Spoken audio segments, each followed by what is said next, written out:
welcome back. Oh, come on. Let's try that again.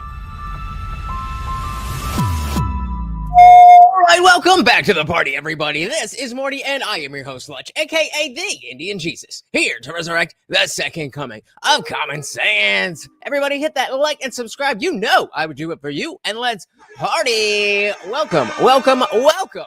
Very good to see you guys. We have an interesting show today. We have been following along as Anna Kasparian has been, let's say, turning the tides.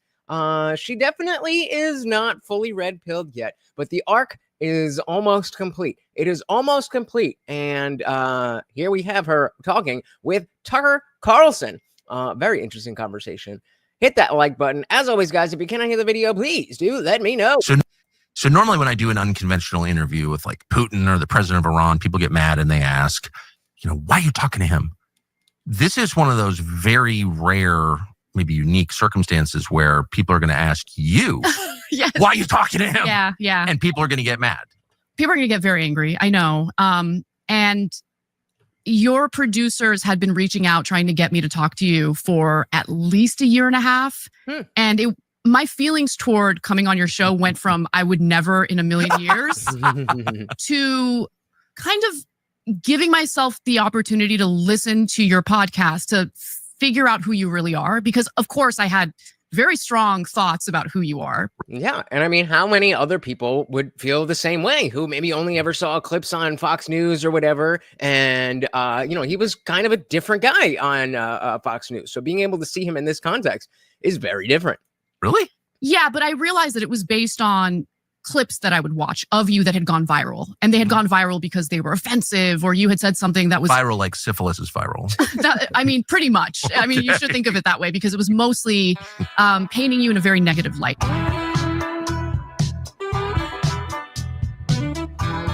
Let's go.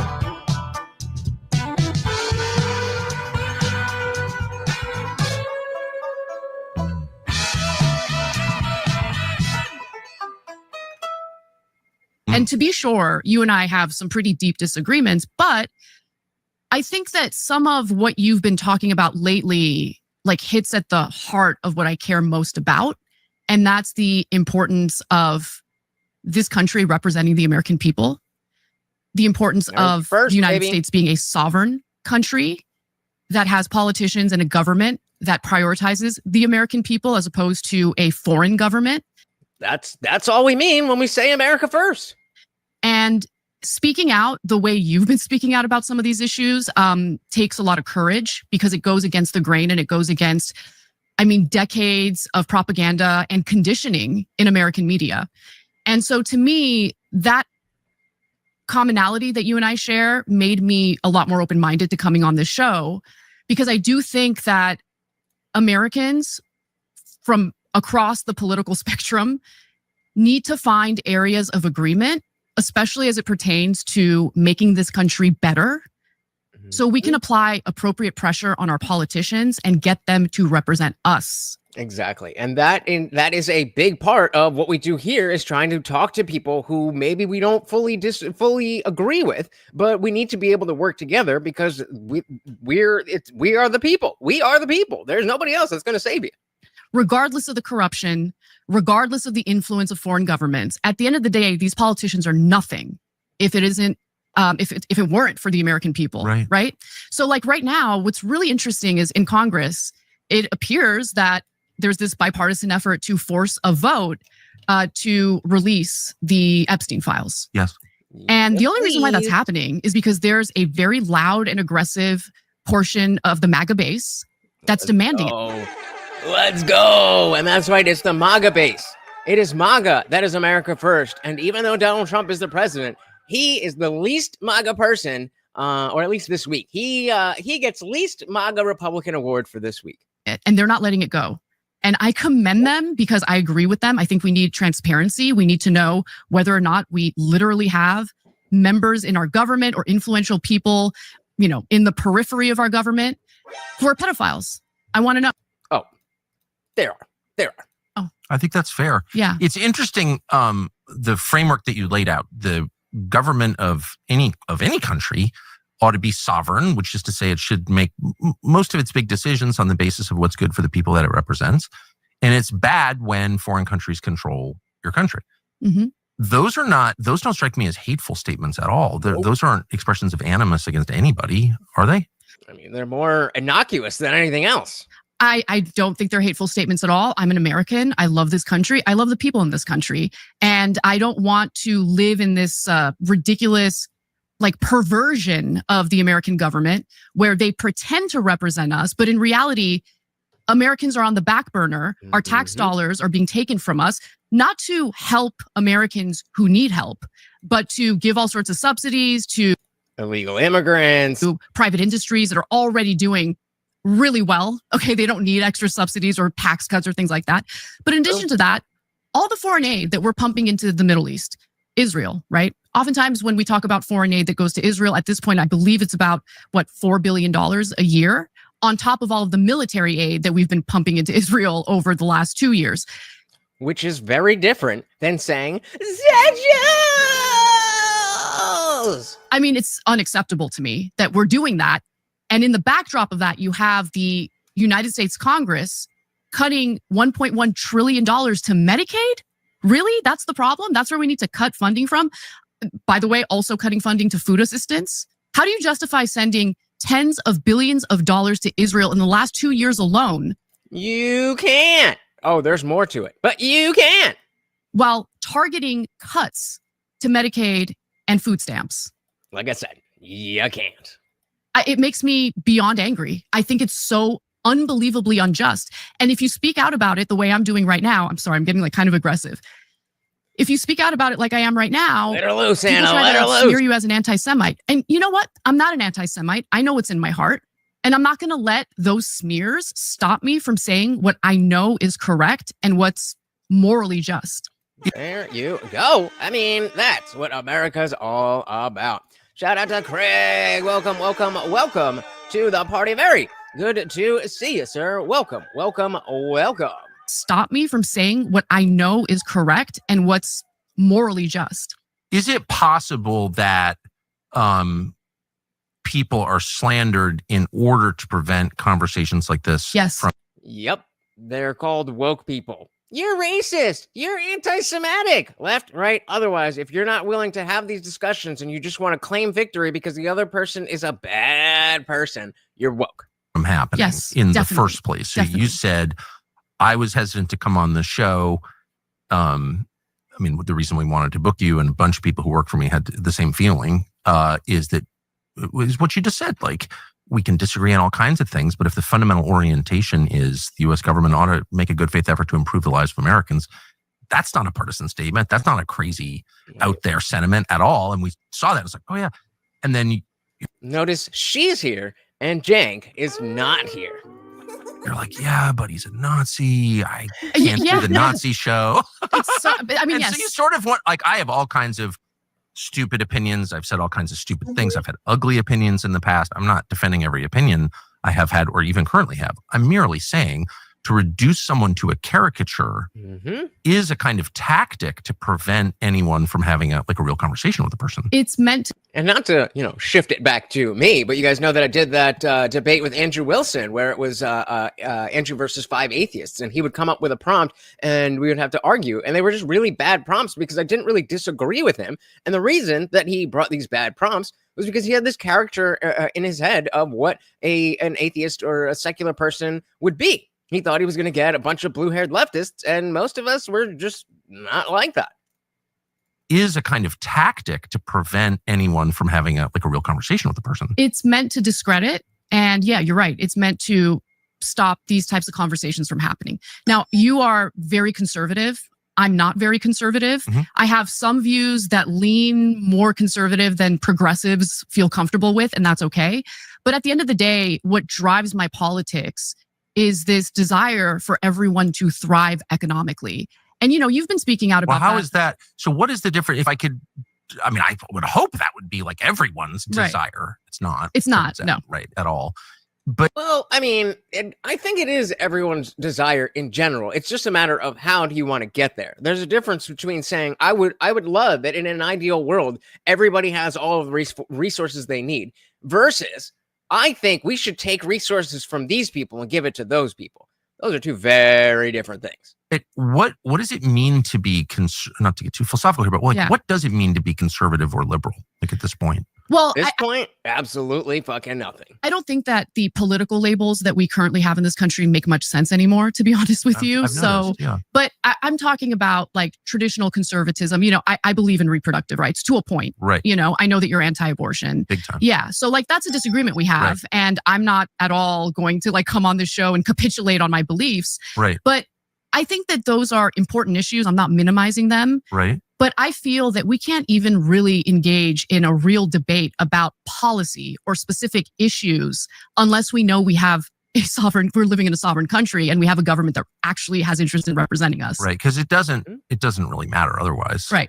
If, people keep voting for different things, but get the same result. Exactly. Then the definition of insanity, right? The system is fake. And that's the point where people start to go crazy and do radical, violent things, which I'm completely opposed to. I just want to say that at the outset, I hate violent radicalism more than anything. And I feel like that's the result of people realizing their system is fake. So you have to make it kind of real. You're right about that. And, we've been seeing more and more political violence in this country, and it's terrifying. I mean, I'm not justifying it, but I can explain why it's happening, for sure. And I don't want things to devolve further. And and I think that's a good way to put it, that, you're not excusing it, but you can best explain it. And notice that wasn't a partisan thing. She didn't bring up January 6th, or she didn't go to, the Summer of Love or the LA riots, the most recent LA riots or anything. Because the bottom line is, that whatever your issue is, whatever you're rioting over, is a product of the representatives not representing you properly. The other reason why I decided to come. So I knew that you moved. I'm gonna come. Moved here. You moved to like a rural part of the country, and I live in a big city. And I think that living in a big city and spending most of your time in a big city kind of blinds you to the rest of America. A lot of Americans live in rural parts of the country. Yes. And I want the opportunity to like speak to them, like get to know them, understand where their hearts and their minds are at. And so I saw it as an opportunity to like expose myself to people that I otherwise wouldn't get an opportunity to speak to. And, I'm gonna come. I think you've hired like drivers to bring people, to where you're at. It's very far away. Yes. Yeah. The airport's very far. But, I love that because they're not like, they're not Uber drivers. They're like unemployed loggers and stuff. No, but they are. And I know. I can't tell you how much I've enjoyed having conversations with them. So one of the drivers who picked me up, Jen, she mentioned the big, beautiful bill that just passed. And, I can tell she identifies as Republican, and she wasn't happy with that bill. And I suspected that most ordinary working class Americans, whether they're Democrats or Republicans, are not happy with that bill. Yes. The $1.1 trillion in cuts to Medicaid, that's what she brought up. She brought that up. And guys, remember, there's a new feature on YouTube, the top fans. It's in the top corner of your chat window. Check that out. The more you chat, the more you are engaged, the more points you get. And if you get top fan on 5 different streams, then I will give you some free merch from TheIndianJesus.com. Shout out to Indie Boom. Welcome to the party. It sounds like Anna's thinking about running for government. I don't know if I agree. I feel like she is in that camp of, oh, hell no, I would never do that because I couldn't shut up. I've got to say, what I need to say, and you can't get along that way. But I definitely wouldn't be surprised. I definitely wouldn't be surprised. Hey, shout out to KFT. Welcome to the party. Oh my goodness. A member for 11 months. Almost a full year. Thank you. And of course, that is our free members chat, but we still give Morty a treat anyway because we love him. Thank you. Welcome to the party. That bill. Yes. The $1.1 trillion in cuts to Medicaid, that's what she brought up. She brought that up. And I thought that was really fascinating. Now, if you talk to someone who identifies as a liberal Democrat, they'll probably think, oh, these Republican voters, they're so greedy. All they want is tax cuts. They want to cut the social safety net. But no, actually, when it comes to ordinary people, there's a lot of agreement. A lot of people are suffering right now. And, you have all these different industries, especially, beginning in the 90s, offshoring, all these jobs that have been destroyed. I mean, most people work in the service sector at this point, and manufacturing jobs are gone. I think. Yep, and that was where we were trying to get with the tariffs. Shout out to KFT again with the $1.99. Thank you. So very much another treat for Morty, and that kickstarts us off on our swole goal. Another thing you can check out at the top of the chat. If we hit that goal, 15 donations or a $50 total, then I've got to do push-ups. Every $2 is a push-up. That's getting us started. Thank you so very much. And of course, that makes you the new sponsor of the stream. Thank you so very much. And a big shout out to the Shuli Network. Work in the service sector at this point, and manufacturing jobs are gone. I think that's part of the reason why Donald Trump has been so appealing to the MAGA base. Without question. Right. And so I want ordinary people to just consider the contradiction here. So if you're a liberal Democrat and you're under the assumption that Republican voters are just greedy and they want to cut the social safety net, why would they love Trump so much, who ran as an economic populist? Now, I don't think that Trump has carried out his promises because of, well, there's a lot of different examples I can cite, but the most recent is the so-called Big Beautiful Bill. Yeah, there are some provisions in there, no tax on tips. It's going to be means tested, and it also expires in 4 years, whereas the tax benefits that disproportionately benefit the wealthy are permanent. That fair, but that's also the no tax on tips is is setting a precedent. So it's like, all right, let's see if this works. Whereas the notion of lowering taxes is we've already done this. So if you're going to do more of it, then there's no means testing that needs to be done. We know exactly how this is going to work out. But fair enough. Whereas the tax benefits that disproportionately benefit the wealthy are permanent. The no tax on, the elderly or Social Security, that also will expire, and it's up to a certain amount. I think it's like $6,000 if I'm not mistaken. The child tax credit, I think. But wait, so the fact that a good thing doesn't last forever doesn't mean that it's not a good thing. That just means you need to be with the MAGA base and continue to vote to codify that or extend it or whatever it is. If you agree with it, then it's odd that you're saying, like, the fact that it will expire. So, like, let's not let it expire. How about that? Was just peanuts compared to what I think this country could afford in helping families. But still a good thing that you're actively complaining about. Encourage people to have kids. Yeah. Okay. Best way to do it is to create an economic situation where couples feel comfortable bringing life into this world. I agree. And then no tax on overtime. That's another example. That's also means tested. And that's a provision that will expire in 2028. It's just interesting to see which provisions are permanent and which are set to expire in 4 years when, Trump is done with his term. And I think the implication being, well, he wanted to do this temporarily to make himself look good, but then it's not going to be there anymore. So he doesn't actually care. But I mean, even if that's the case, then it's still a good thing. And we still have the power to continue these things. So, which you say are good things. If you really want to represent the working class, you got to put your money where your mouth is. And I haven't really seen it to the extent that Trump claimed he was going to help the working class in this country.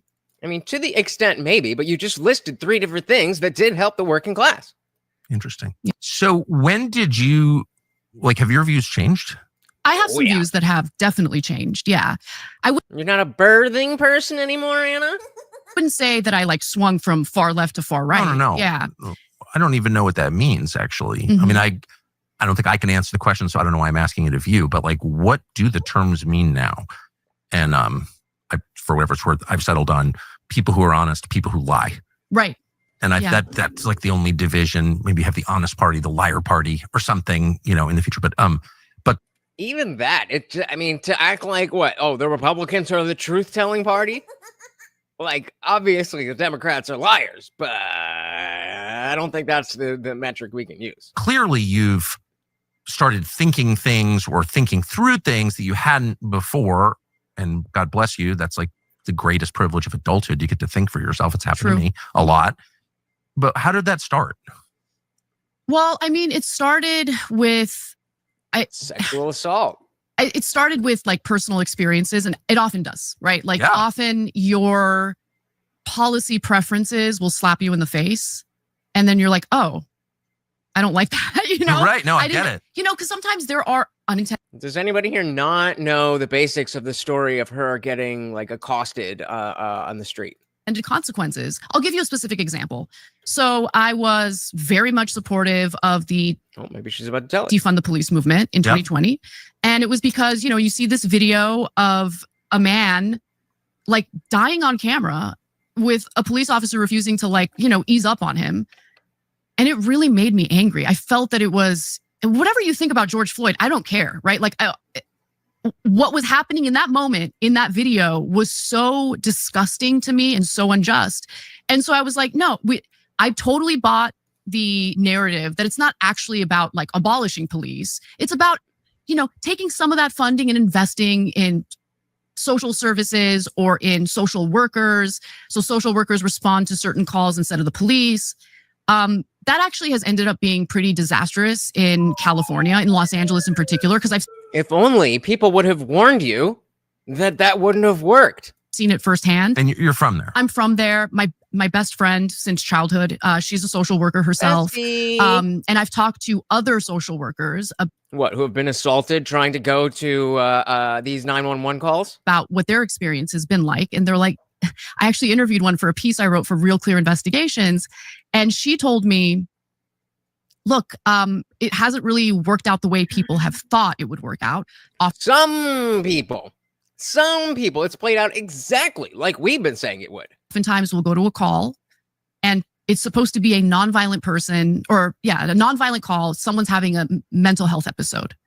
But they'll show up and oftentimes it'll be someone who does have a weapon. It's not a gun, but it's maybe a knife and they feel threatened. So they have no choice but to call the police. That's what we've been telling you the entire time through this defund the police bullshit is that, I mean, hey, we're no fucking bootlickers, but there's a purpose that they serve. Oh my goodness. KFT again. The George Floyd 5 years sober. Was that today? There you go. Let's give him an extra one.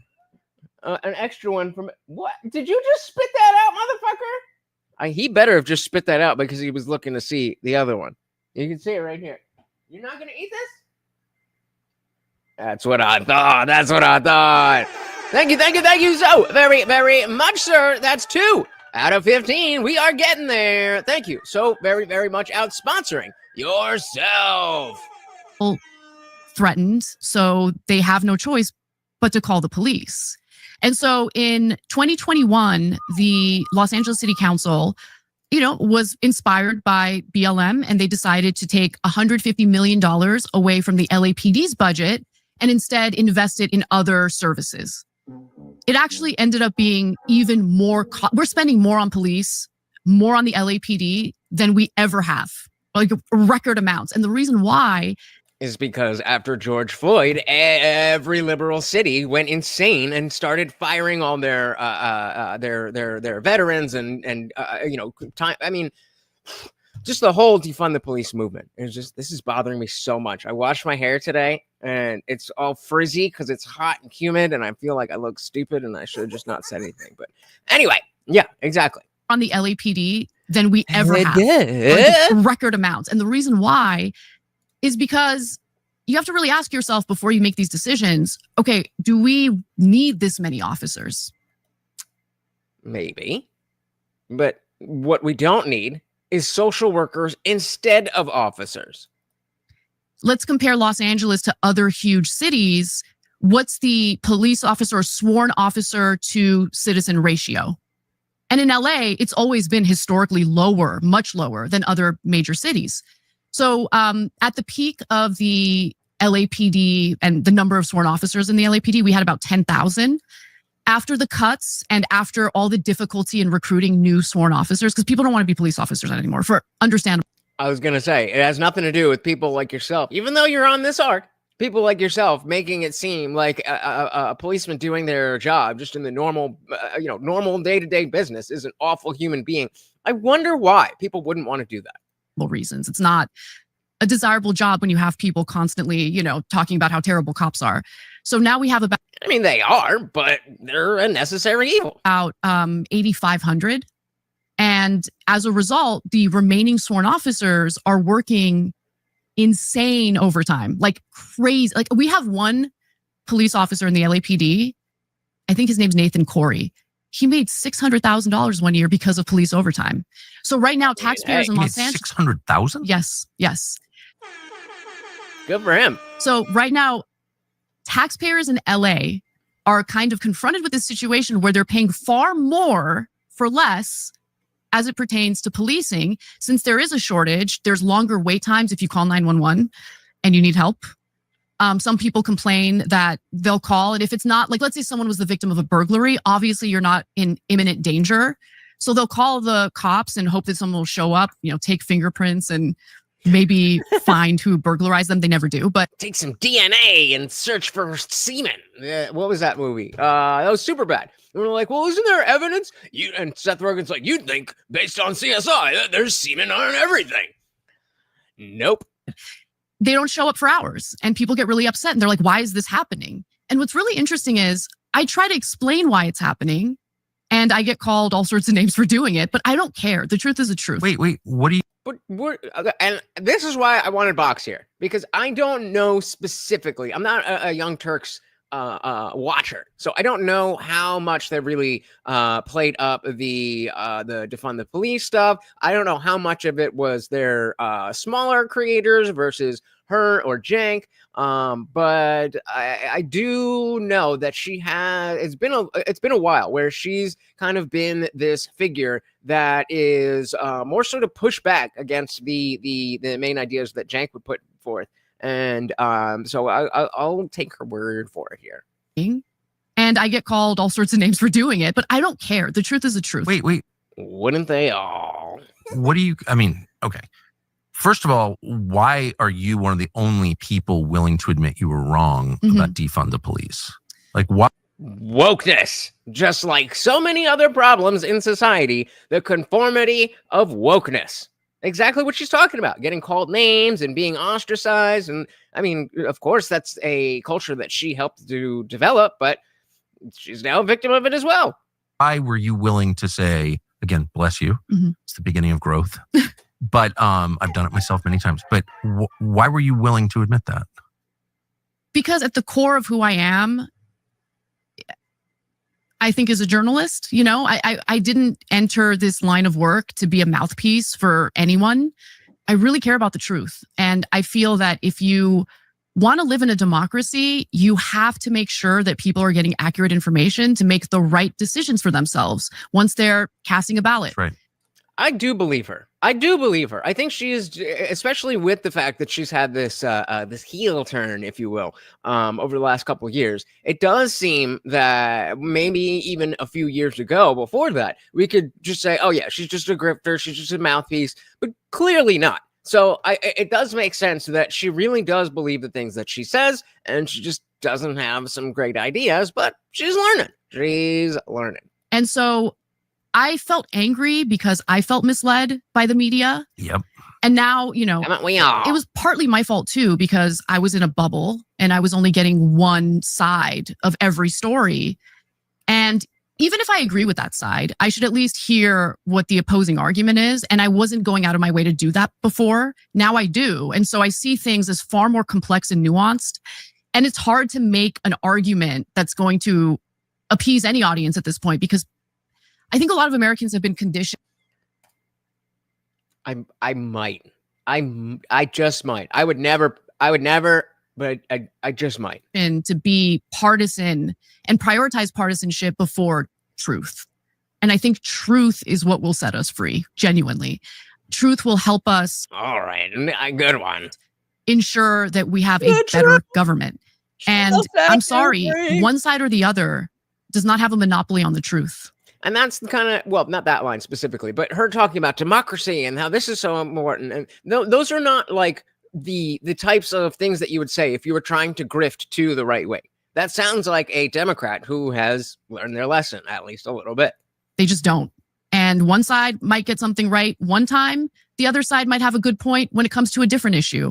And I think we just need to be open-minded. And more importantly, we need to have conversations with people, because if you just rely on what the media is saying about a particular political figure or a particular media figure, why are you letting them tell you what to think about individuals? Why don't you Because you're too stupid to think for yourself. actually do a little bit of digging or have these conversations yourself and try to figure out who these people really are? You know, like the speech you gave at Turning Point, you said a few things in there that I might not agree with, but like the overall message was so courageous, and I never thought in a million years I would hear it at a conservative conference. Never. Well, there you go. The tides are turning and the landscape is shifting. We are seeing Tucker Carlson step out and basically stomp on the Trump narrative, and we have Anna Kasparian in his studio agreeing. What's the what do the kids say? I didn't have that on my 2025 bingo card. Just interesting. Well, I mean, the truth is wherever it is, and you try to recognize it. But I hope I'm going to give you my text, and I want you to text me, if you will, criticism of what you're saying now. Okay. Because I want to keep a list of people who are offended by what you're saying, just in my head. Mm-hmm. Like, how could anyone be offended by what you're saying now? Yeah. Because they're in a cult.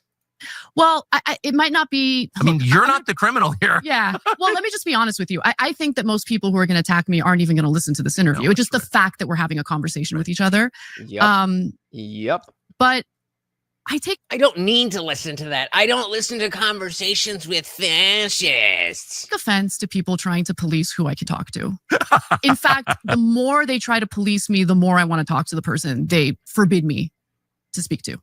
I'm going to date her even harder. What does that mean? You know exactly what that means. Honestly, I've always been like that. I've been like that since I was a kid. My mom knows it better than anyone. I'm just a little bit rebellious, and I don't like to be told what to do. I hate it.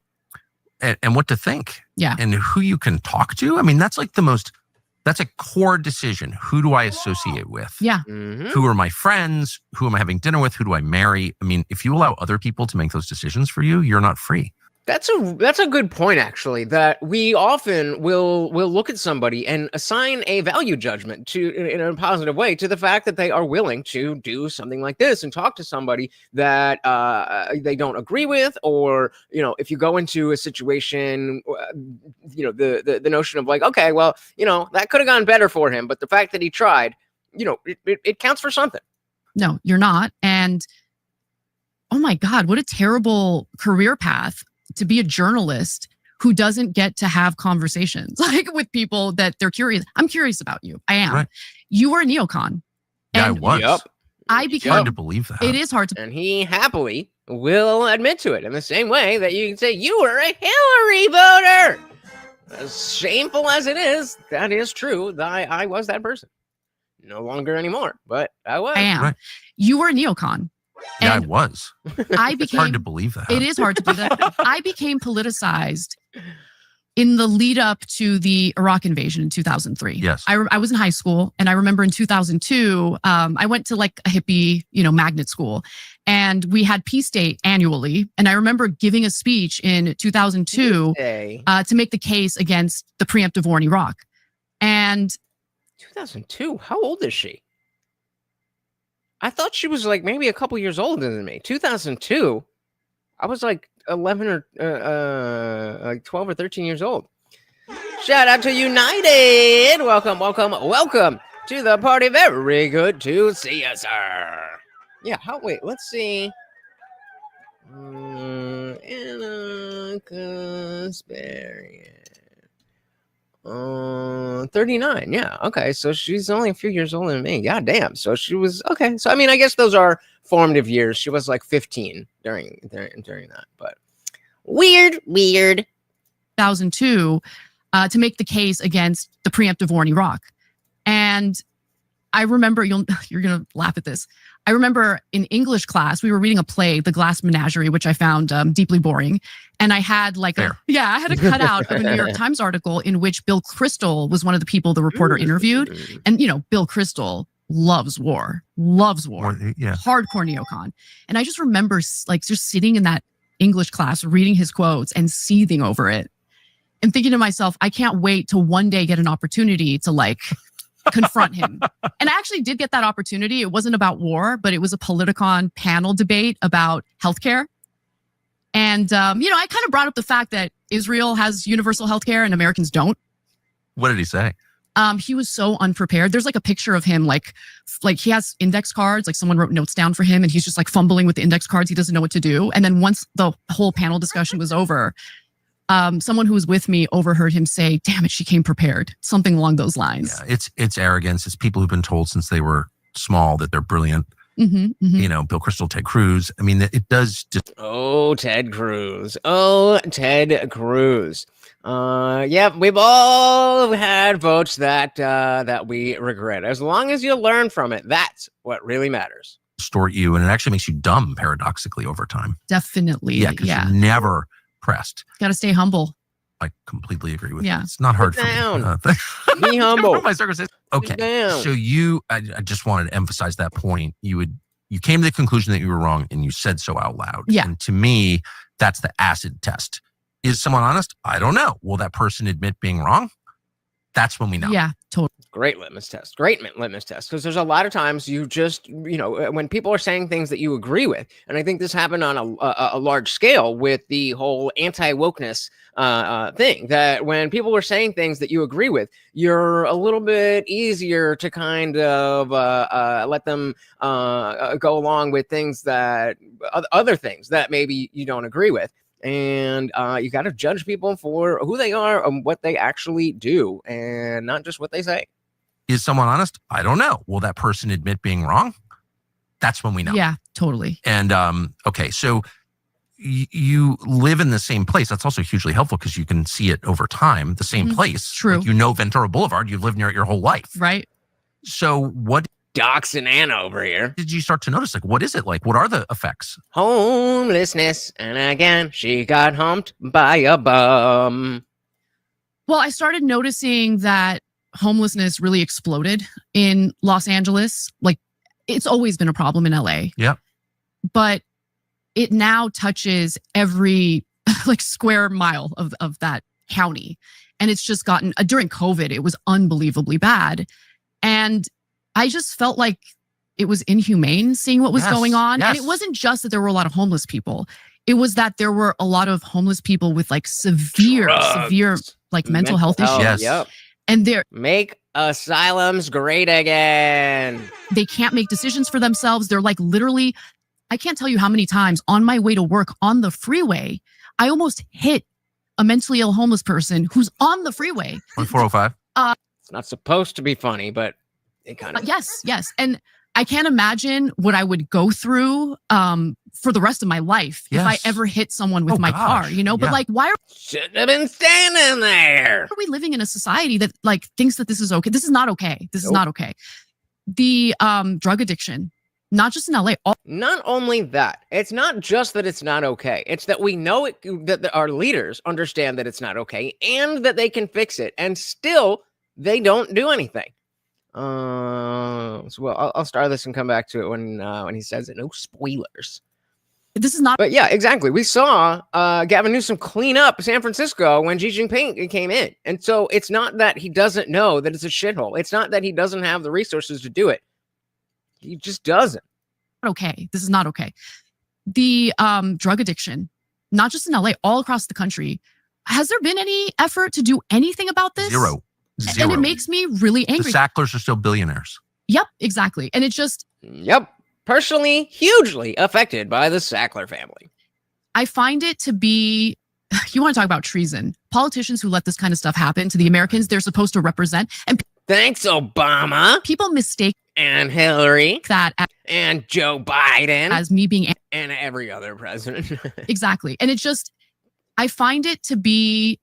You want to talk about treason. Politicians who let this kind of stuff happen to the Americans they're supposed to represent. And people mistake that as me being anti-homeless. No.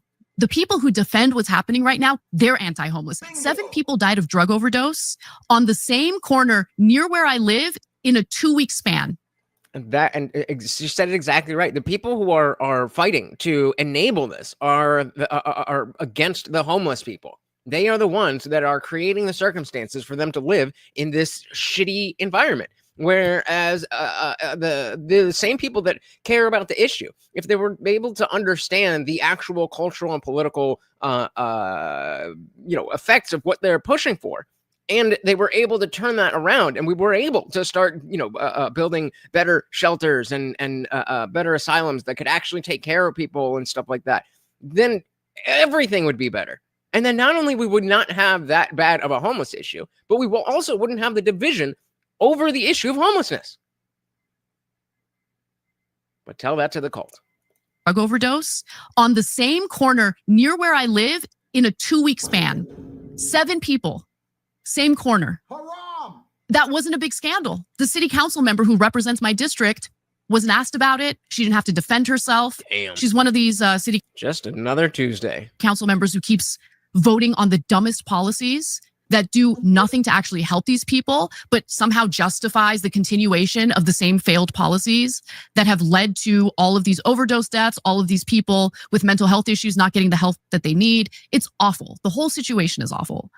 I mean, I lived in LA as a child. I've worked there on and off my whole life. I really love Los Angeles. I'll admit that. I just love it. It's just a truly American city. The architecture is beautiful, unique to LA. Hey, shout out to Larkbar. Welcome to the party. It's evening for me, but good afternoon to you. Welcome. We got Anna Kasparian with Tucker. I just love it. It's just in a truly American city. The architecture is beautiful, unique to LA, or was. It's just an amazing. It's what an ambitious, hopeful, affluent country builds when they get to the end of the continent. Yeah. It's like, wow, there's nowhere else to. Let's build something amazing. And they built Los Angeles. And and then liberals. Always loved it in my heart. So I go back there. I'm going back next month. And I'm shocked by it. I can't even believe it. The encampment outside the Veterans Building in Brentwood. I'm like, what is going on here?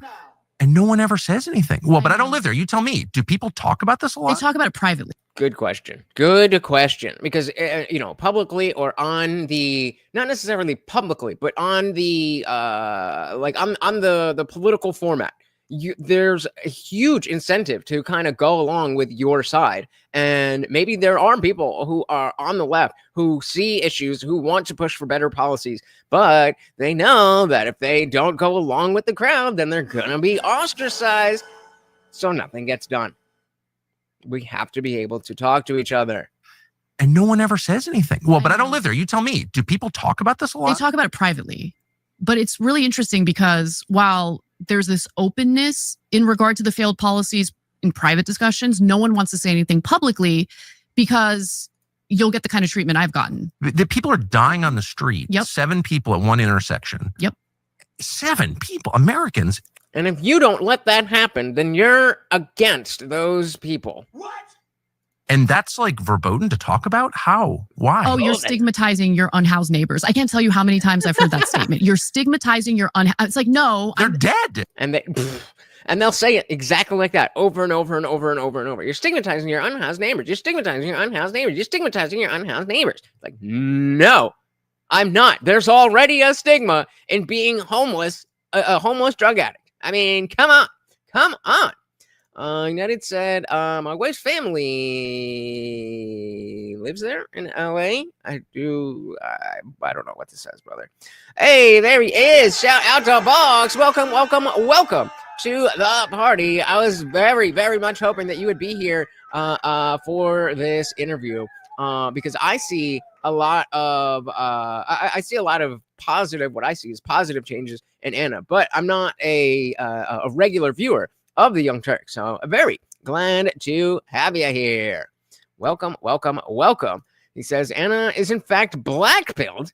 Why do you say that? Why is she black-pilled? It sounds like she's got a lot of hope that this new perspective that she has comes with a lot of solutions that she wouldn't have otherwise thought of. But, I was going to say, her better if she says it herself, but fair enough. But we'll have to get to that. We'll have to get to that because she seems very upset and passionate, but black-pilled is more meaning like hopeless. And like, there's like, it's just bad. There's nothing you can do. And all that stuff. And I don't see that in her. I'm not saying she didn't say it. I'm just saying I don't personally agree. Lockmark said, growing up in California, I've seen firsthand the state's downward spiral due to mismanagement, inadequate infrastructure investments, and poor planning for the future. Yep. I mean, what else can you say? We've all seen it. And somebody was just talking about one of the huge fires. Or it might have been them. I think it might have been them. So I'll leave that to them. Yeah. Stop changing the names. Homeless.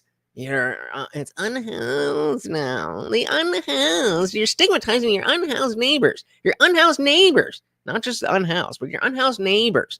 That literally means that the world is our neighborhood.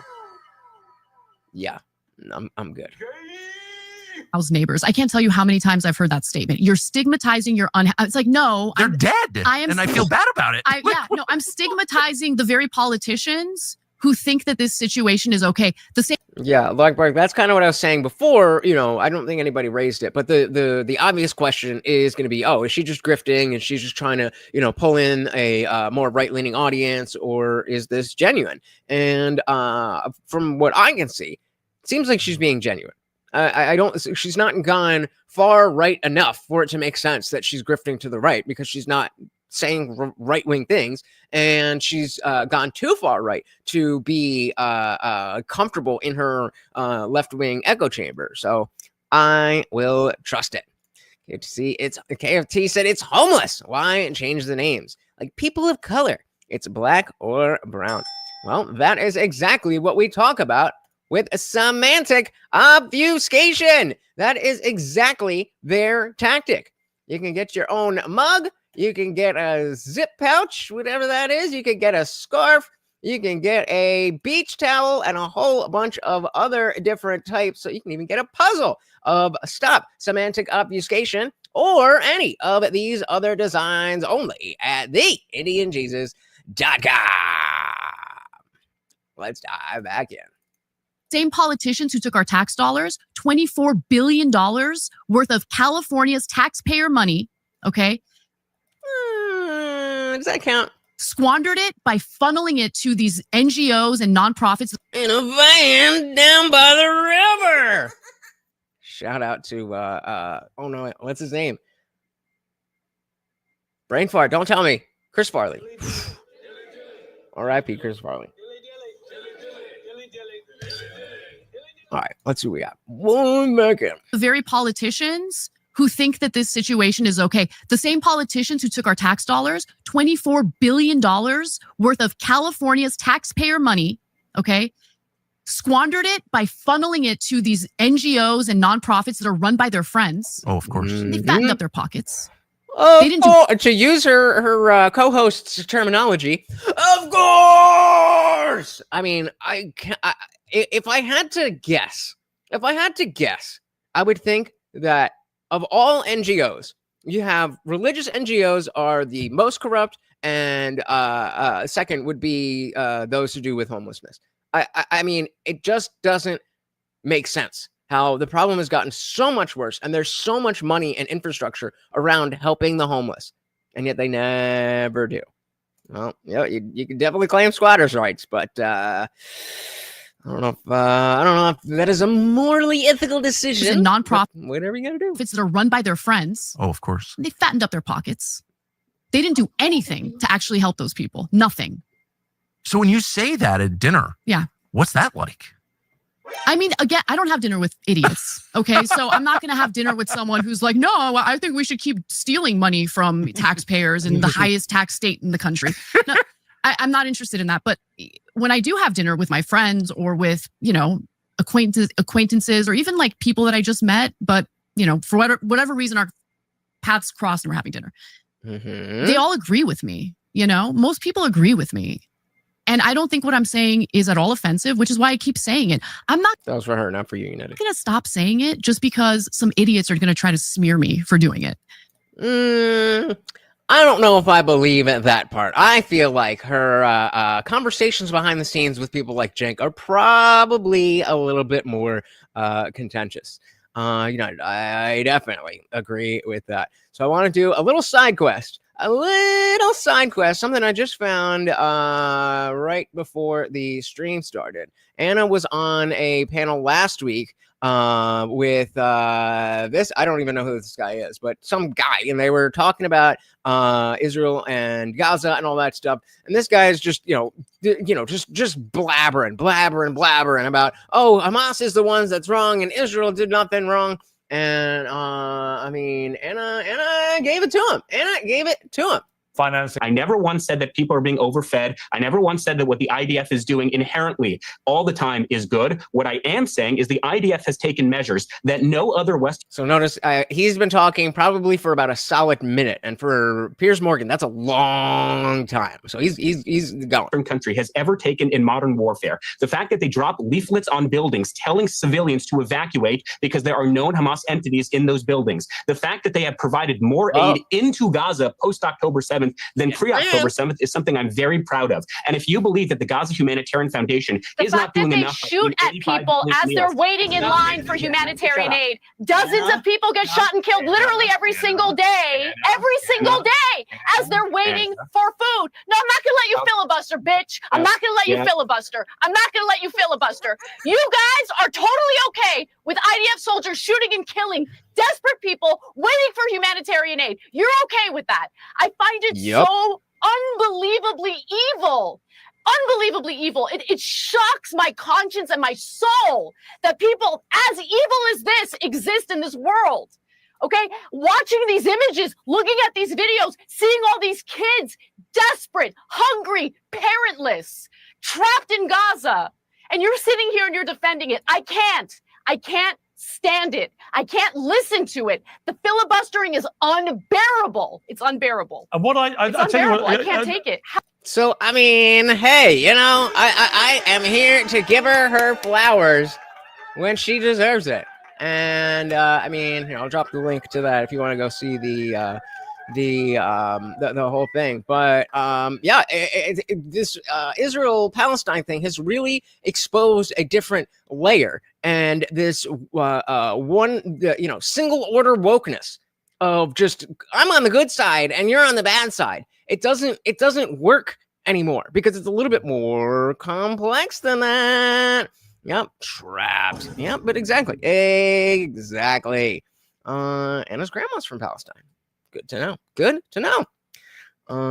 It indeed was inevitable, and we warned him, but here it is. Just good for Anna for being on the right side of it. But we can look back and see you started it. You started this type of thinking. I mean, maybe you didn't start this type of thing, but you certainly applauded it. How can you watch all those kids die? Okay. Again, I'm not going to stop saying it just because some idiots are going to try to smear me for doing it. No, I don't care. These issues go way beyond me. You get what I'm saying? Well, not only is it not offensive, it's pro-life in the truest sense. It's pro-human dignity. You don't want 7 people to die in an intersection. You're shocked and horrified and saddened by it. Definitely. And that's not shameful. That's evidence of decency and compassion. I don't understand how that just got inverted. The entire world has become inverted, Tucker. Everything that is up is down, black is white, good is bad, and left is right. I don't want to go back to the days where we were criminalizing people who were suffering from drug addiction. Right. But what we're doing now is not much better. It's not much better. I think far worse. Oh, of course it is. Because at least if someone was using, I don't know if it's worse. Like, people doing stuff to themselves is one thing, but yeah, I get the point. I think far worse. Oh, of course it is. Because at least if someone was using publicly, which by the way, right now happens all the time. You see people, it's really devastating. Like, you see people smoking meth publicly. You see people, oh yeah. You see, Fenty. do you know what the Fenty lean is? Yeah, I've seen it. It's all over Ventura Boulevard at night. That Fenty lean. Hey, shout out to Boss with the $5. Thank you. So very, very much, sir. Said you have to separate people, religion, and politics. It's hard. It is definitely not easy. But as long as we keep trying, it will at least get better. That's the issue with the black-pilled the black pilled mindset is to be like, oh, well, things are bad and there's no point in anything, so whatever. That only ensures that things will get worse. Yet, that's not the only option. That's not the only option. Thank you, sir. And of course, that makes you the new sponsor of the stream. Do you know what the fentanyl is? Yeah, I've seen it. It's all over Ventura Boulevard at night. And it's, I don't know. It's describe it for people who don't know what you're talking about? It's basically fentanyl. I guess it does something to your body where after you take it, like if you see someone who's literally standing, but they're like hunched over, like folded over. Like a scarecrow. Not and hard. For those of you who don't know, fentanyl is an extremely potent type of opioid like heroin or, Percocet. They're all kind of in the same family. And it just like numbs you. And it the reason people love it is from the outside, you just see the person's body essentially shut down. It's doing the bare minimum to stay working. Your heart slows down, your breathing slows down, all that stuff. But from the inside, I've never done fentanyl, but with the other opioids and opiates, you just feel it feels like your veins are giving you a hug from the inside, a nice warm hug on a cold day. So I get why people are addicted to it. Do not try it. Exactly. They're on fentanyl. That's what fentanyl does to their body. And I never saw that once until recently. And now it's just all over Ventura Boulevard in the San Fernando Valley at night specifically. You don't see it in the daytime. And it's the most heartbreaking thing ever. These people they're dying. Very likely they're going to die. Someone's child. Again, I've only done the lower forms, but it feels great, which is exactly why you shouldn't try it. I don't think any drug is one and done where you try it and now your body has a physiological addiction to it. I don't think that happens with anything. But drugs like heroin or fentanyl, they're so good that if you're already in a position where you're deciding, okay, well, I'm gonna take some fentanyl, then you're probably not in a good place. And then it makes you feel awesome. So then being like, I'm not going to do that awesome thing again. It's just, that's not how it works. It's like, yes, though, fuck you are. Not because your body is calling for it, but because it's just so much better than your sober life. Shout out to Equality and Deference because vagina. Welcome to the party side, liked and shared. Thank you so very, very much. You guys know how much that stuff helps the video. Liking, sharing, it is free, it is easy, and again, it really does help. It doesn't even matter if you think anybody's going to click on the link that you share and you put it in DMs or wherever. Just by you telling YouTube, I want more people to see this, they will show it to more people. Welcome to the party. United said, I'm trying to find a prediction that Israel will switch allies to either China or Russia in the end time. I wouldn't be surprised. Like I said, my dad was on hospice, so I got that legal grade. There you go. Sorry, RIP to dad, but leaving you some presents, eh? RIP, Mr. Box. Boom, boom, boom. Yep, yeah. I remember hearing the term Skid Row before I really knew what drugs were. That's how long this has been a persistent problem. And they act like they are trying to help, and they just are not. Like Anna said, they're lining their pockets. Speaking thing ever. These people they're dying. Very likely they're going to die. Someone's child. Yeah, yeah. And no one cares. I can't tell you how many times people just... Lucky you, man. Oh, man, I would have loved that. I maybe would have been dead, but would have enjoyed it on the way out. Kind of like... You'll see videos of this online. People will have to walk over a guy who looks like he might be dead, sleeping on the sidewalk. It's made us almost numb because it's so much of our lives now. Like it's a regular occurrence. So when it's a regular occurrence, it becomes normalized. It degrades everyone. Exactly. It degrades everyone. Facts. And yeah, there's no just human psychology. It's not possible for us to see that every single day all over our town or city wherever you live. It's impossible to see that and not become desensitized. And so then it becomes more of a like an intellectual thing where you're virtue signaling for this because you don't actually care about the problem. You just care about yourself because it's not a problem to you. It's just the way that it is. And that's how you get Democrat policies. Box said, I tried to come up with a witty joke about people from Jersey not knowing things, but I couldn't get it out. Next time. Equality said, Anna is now LARPing as a rational person. No, I think she's always been a rational person. She just had some really bad ideas and she's learning. She's learning. We've all had some terrible ideas back in the day, and not all of us have been had the weight of the Young Turks behind us to celebrate our stupid ideas and prevent us from wanting to, find any new ones. So, I think she's genuine. Current. So when it's a regular occurrence, it becomes normalized, and it degrades everyone. Exactly. And I'm worried that since it's so normalized, nothing's going to be done about it. And I just find it immoral. And I find that it's wrong. And I'm disgusted with our politicians. I don't think I could have put it better. Every word you said, I agree with passionately. And I don't know how this wound up a partisan issue at all. And I think it's...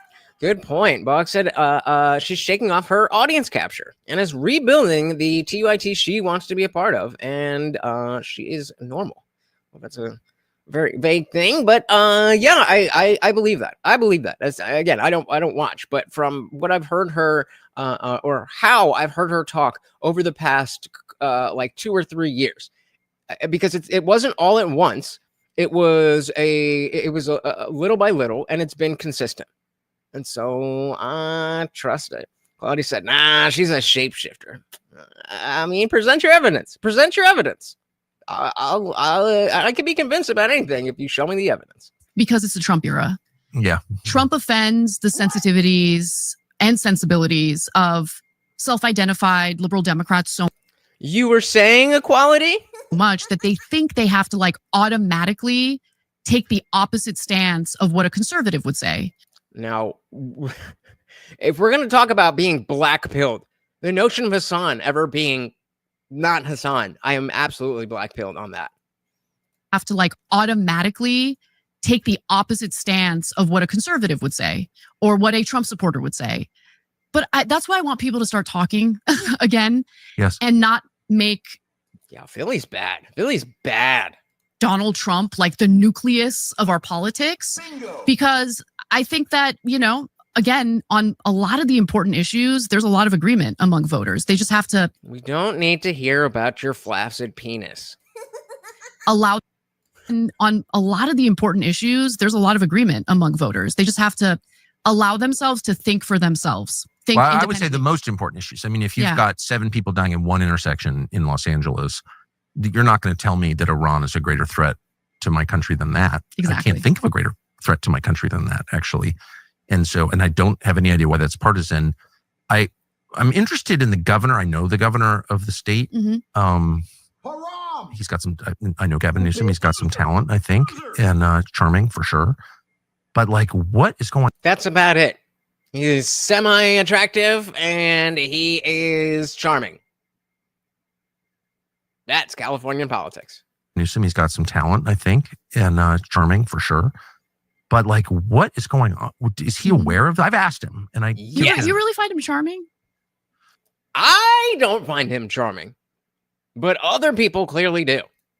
Well, in a kind of reptilian way. I mean, charming in the sense that his whole life is devoted to winning people over.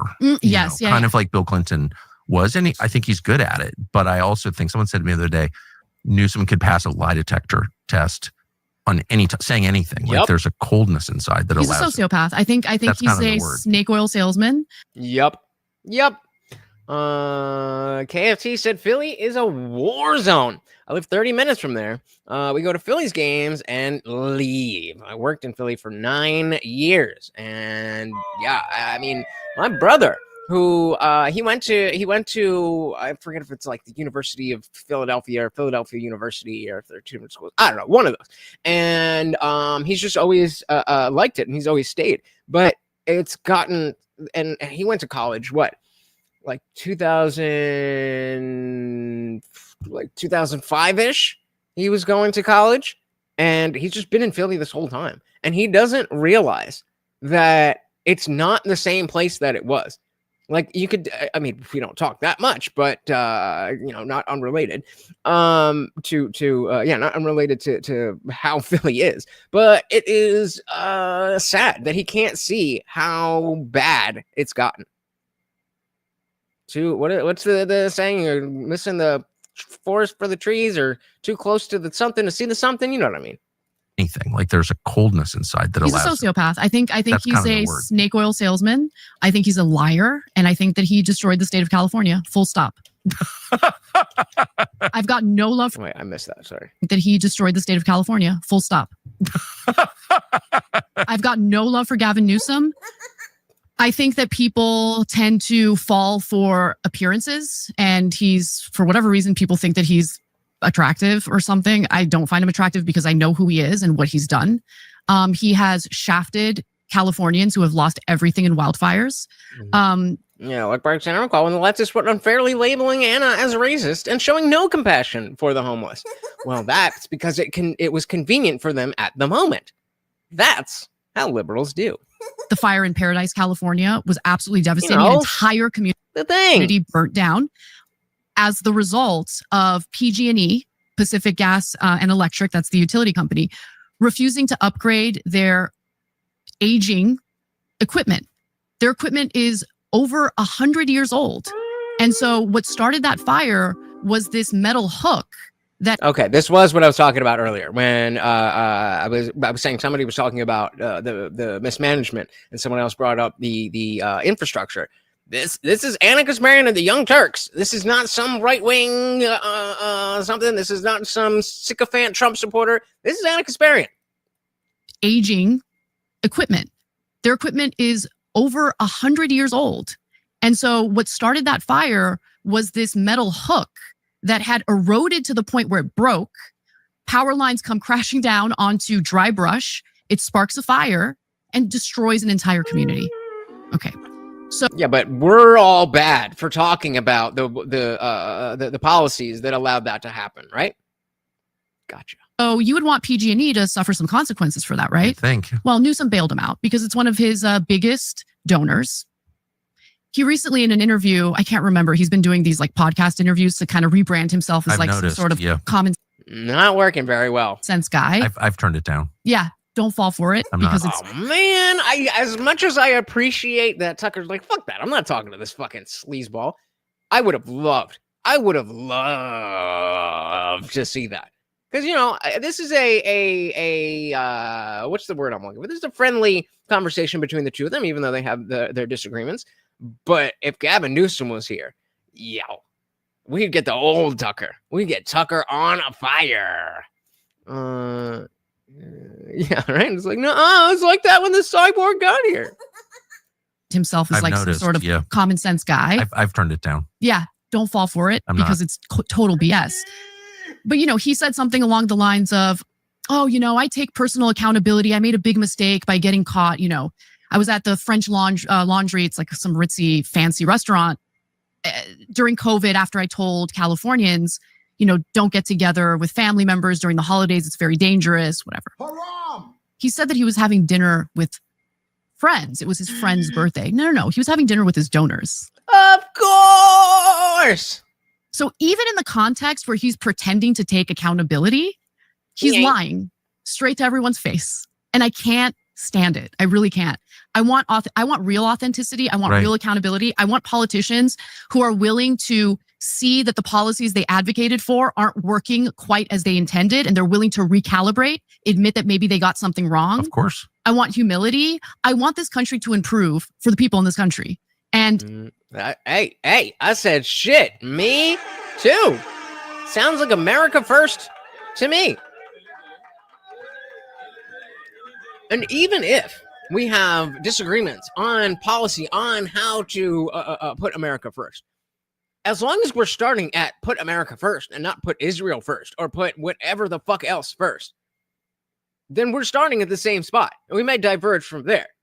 But if we're, if we're if we're all at the starting line and we're trying to get to the goal here, and we're all starting at America first, and we got the neocons and the fucking leftists that are way back here. All right, Anna's up here with us. Anna's up here with us. Maybe not at the forefront, but she's up here with us. I want humility. I want this country to improve for the people in this country. And unless we are willing to be honest, unless we're willing to tell the people trying to smear us, to silence us, that they can F off, nothing's going to improve. Everything's going to keep going down. Everything is going to continue devolving. In my lifetime, this country has only gotten worse, not better. Yup. And it's going to keep going in that direction. And I want that paradigm to shift. So, Equality, what is it about what she just said or how she just said it that makes you not believe her? Just curious. Because I can't read her mind. Maybe she's lying. But it doesn't seem like it. I want it to change. Why do people disagree with that, do you think? I don't know. I think there's something psychological about it. I think that we've been conditioned to think of politics. It's just money. As black and white, good and bad. But I think it's more complicated than that. I think most Americans are good people who want good things for everyone. But I think the media kind of conditions us to hate the other side, whatever the other side really is. That was a... What's that? Well, okay, we're gonna. Okay, we got a couple of things here. So first, KT said Trump is running again in 2028. Loophole. Now that I'm not on his team, now that I wouldn't vote for him again, I would love to see that. I would love to see how that would play out. Now that I don't care if he wins, like, or if he has a positive look, I would love to see what that looks like. There's no fucking possible way that he, at least given the circumstances now, he would have to flip so much. And then even then, I don't know. Then another side note, what was that chick? She was like a pre-OF e-girl, and she was selling her bathwater. Bella something, and she did that face that is like, I think it's from anime, where it's like you cross-eyed.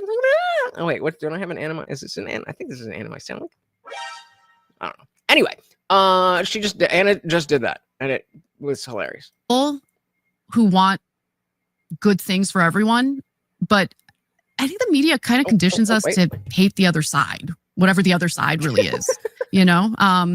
I certainly had those feelings, and things are different today compared to when I became politicized during the Bush era. Yes. I feel like during the Bush era, it was a little easier to see good and bad, right? So for instance, even among Republican voters, that's what we really want. That's what we really want. United's got it. Keep giving money to Israel so we can have Gaza real estate and the fuel reserves they have off their coast in Ukraine for the resources.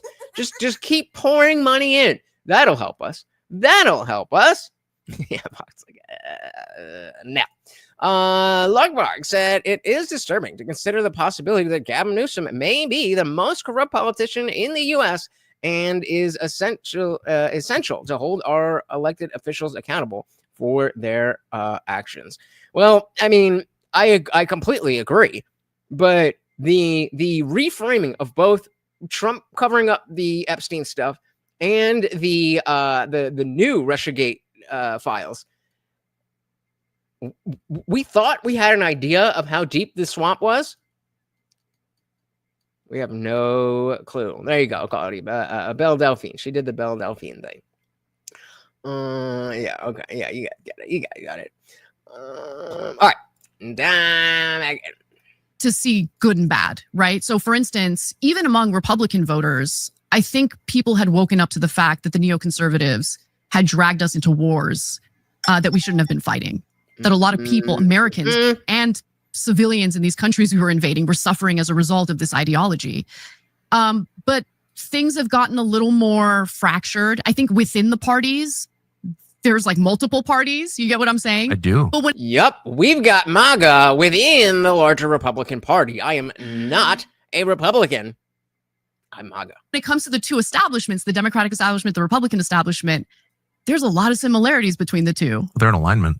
Well, that's the horseshoe of political ideology. The horseshoe of political ideology. Exactly. On the big issues that matter. War and the economy. War and are the economy. Biggest issues. 100%. They love to like distract us with shiny things. Yeah, have a race war. Totally 100%. fine. Yeah. All these like social issues. Whoa, who saw it? Who saw it? We've got the next scandal.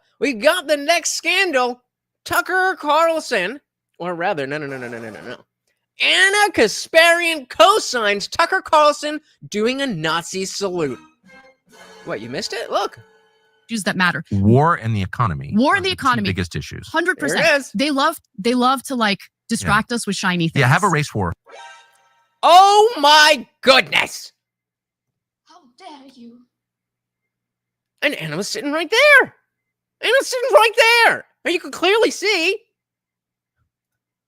The left is insane. Biggest issues. 100%. They love to like distract us with shiny things. Yeah, have a race war. Totally 100%. fine. Yeah. All these. Yeah, I completely agree. Like Mark says, frustrating to see the political landscape unfold with no clear positive resolution in sight, which can be really unsettling for many people. It should be very unsettling for most people. I mean, obviously, there's the few people who know what the plan is, whatever that may be and wherever that comes from. But everybody else, we have no fucking clue.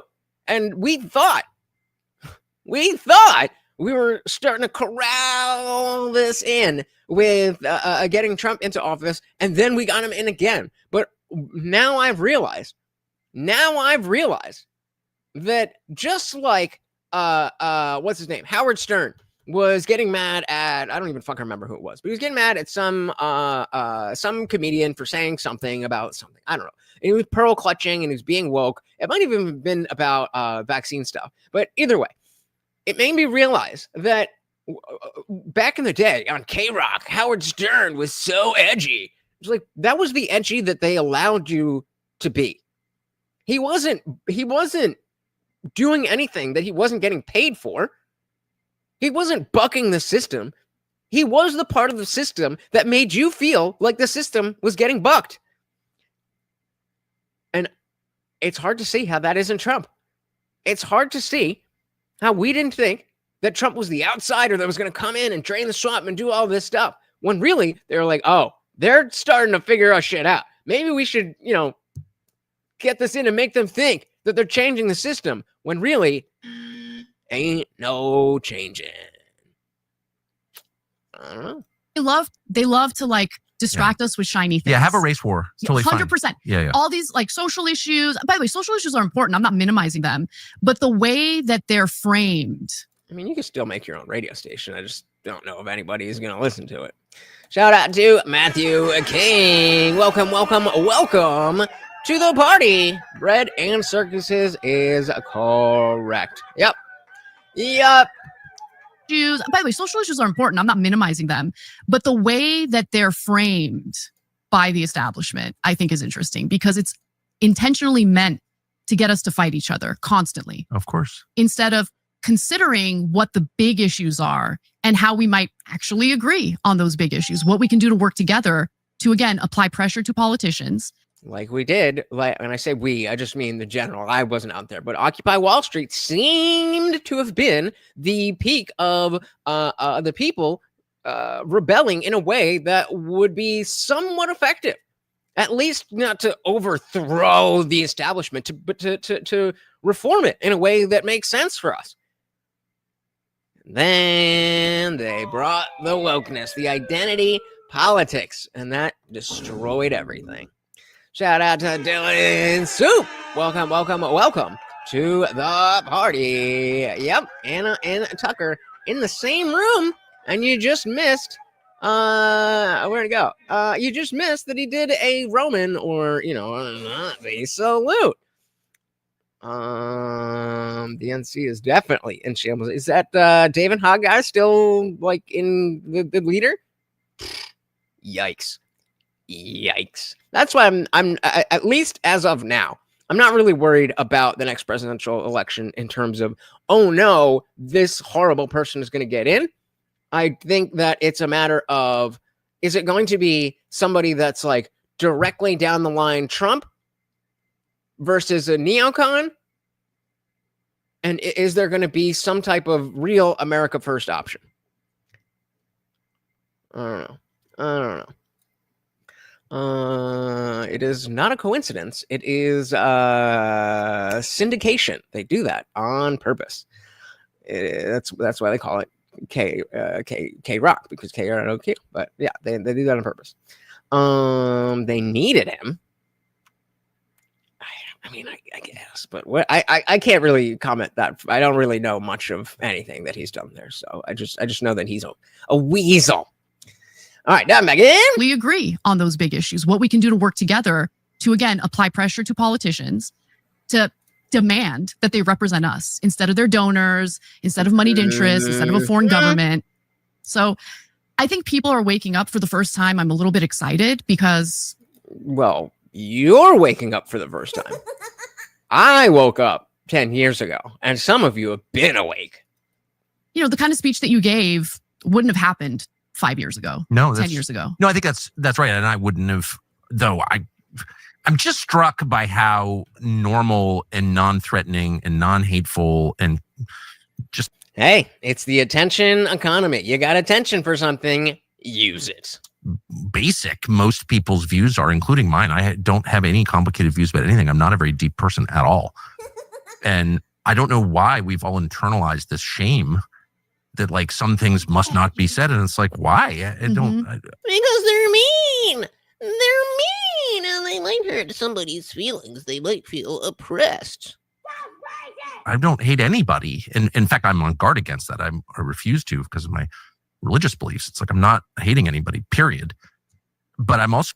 Except Gavin Newsom. So not going to be shamed into like ignoring obvious stuff. Can I ask you something about real quick? So I heard that speech, and by the time I finished listening to it, I thought to myself, oh no, I done fucked up. I've been fighting for the wrong team. And by the time I finished listening to it, I thought to myself, he's going to run for president. That was a presidential speech. Really? Yeah. So who is that? Any film talking about Anna running for office? Who? Okay, that's our next poll. Who is more likely to run for office between these two? He's going to run for president. That was a presidential speech. Really? Yeah. No, that's literally the last thing on my mind. Really? Like, I would never do that. No, I mean, unless I was like told by a higher power or something. But no, I don't think. Like Trump? Joke. I'm suited for that. Of course, I don't want that. I have a lot of happiness and balance in my life. I have and money? Huge family. I'm the oldest male in that family, so I feel like I have a lot of the patriarch. Well, yeah, he's fucking filthy rich. In the same way I mean, he's not Donald Trump rich. Actually, I don't really know. But even if he's not Donald Trump rich, he's got more than enough money to be like, I'm good. I have this studio that looks like it's in my house, and I just invite people over. We chit chat, and I make millions of dollars. I'll stick with this. Things I'm paying attention to. Mm-hmm. I have dogs who I really love. So no, like nothing about that. Shout out to Morty. Look at him there. Look at him there. Don't forget 99 cents gets him a treat, guys. 99 cents. I have a lot of things I'm paying attention to. Mm-hmm. I have dogs who I really love. So no, like nothing about that is appealing at all. And I've never had any political ambition of any kind.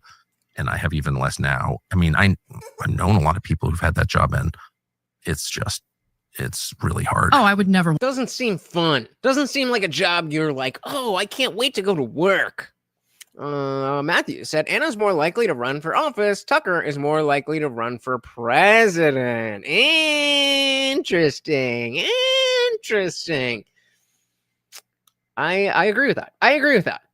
It is super unlikely that Tucker would run for any office, but and it is more likely that Anna would run for some office. But if we're talking about just the presidency, definitely Tucker is the more likely option.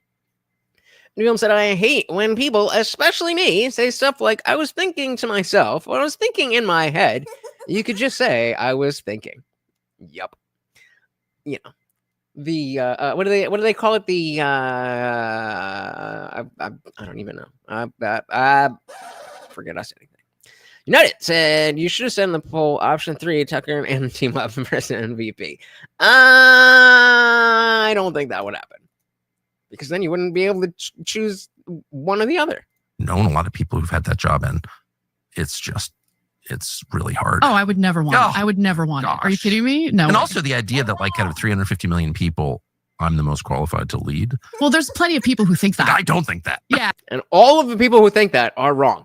All of the people who think that are wrong, except, unfortunately, our good old friend, Donald Trump.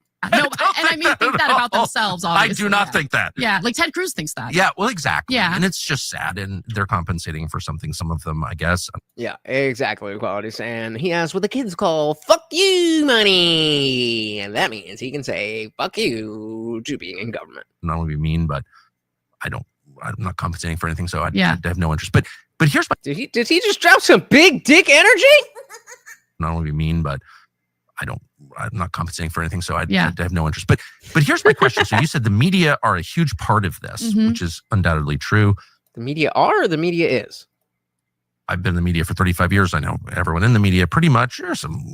Mostly they're not evil. They're just kind of dumb, okay?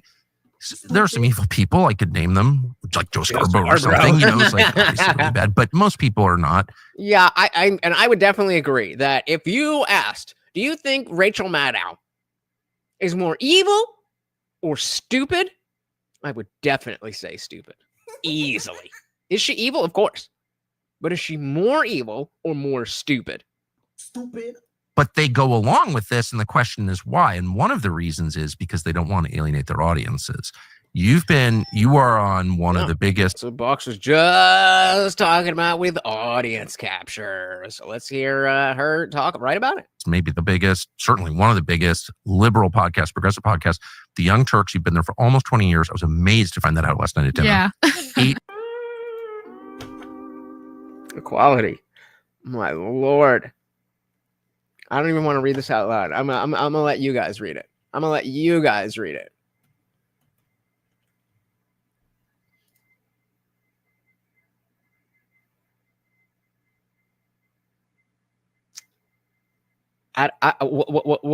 I supposed to do with that? It's a podcast. The Young Turks, you've been there for almost 20 years. I was amazed to find that out last night at dinner. Yeah. 18 years. 18 years. I don't know how old you are, but I was shocked by that. And it's she's 39. One of the biggest, and you are one of the biggest. We just looked it up. And maybe our audience doesn't know this because they don't watch liberal podcasts, but you're one of the biggest. So you start saying stuff like this, you're gonna lose audience. You're gonna lose money, like actual money. Yep. Has that happened? As opposed to fake money? Do you worry about that happening? Yeah, that's happened. Let me just say that for whatever anyone might think. So, Box, here's where I will directly ask you. Have you seen any difference over the past few years in the whether the degree of how many viewers have been, on like at the live show? Have you noticed the type of discussions happening in the chats and stuff like that? Have you noticed any change that would track with Anna's ideological change? Yeah, she's hitting the wall. She's hitting the wall. Yeah. If only. Yeah, that's happened.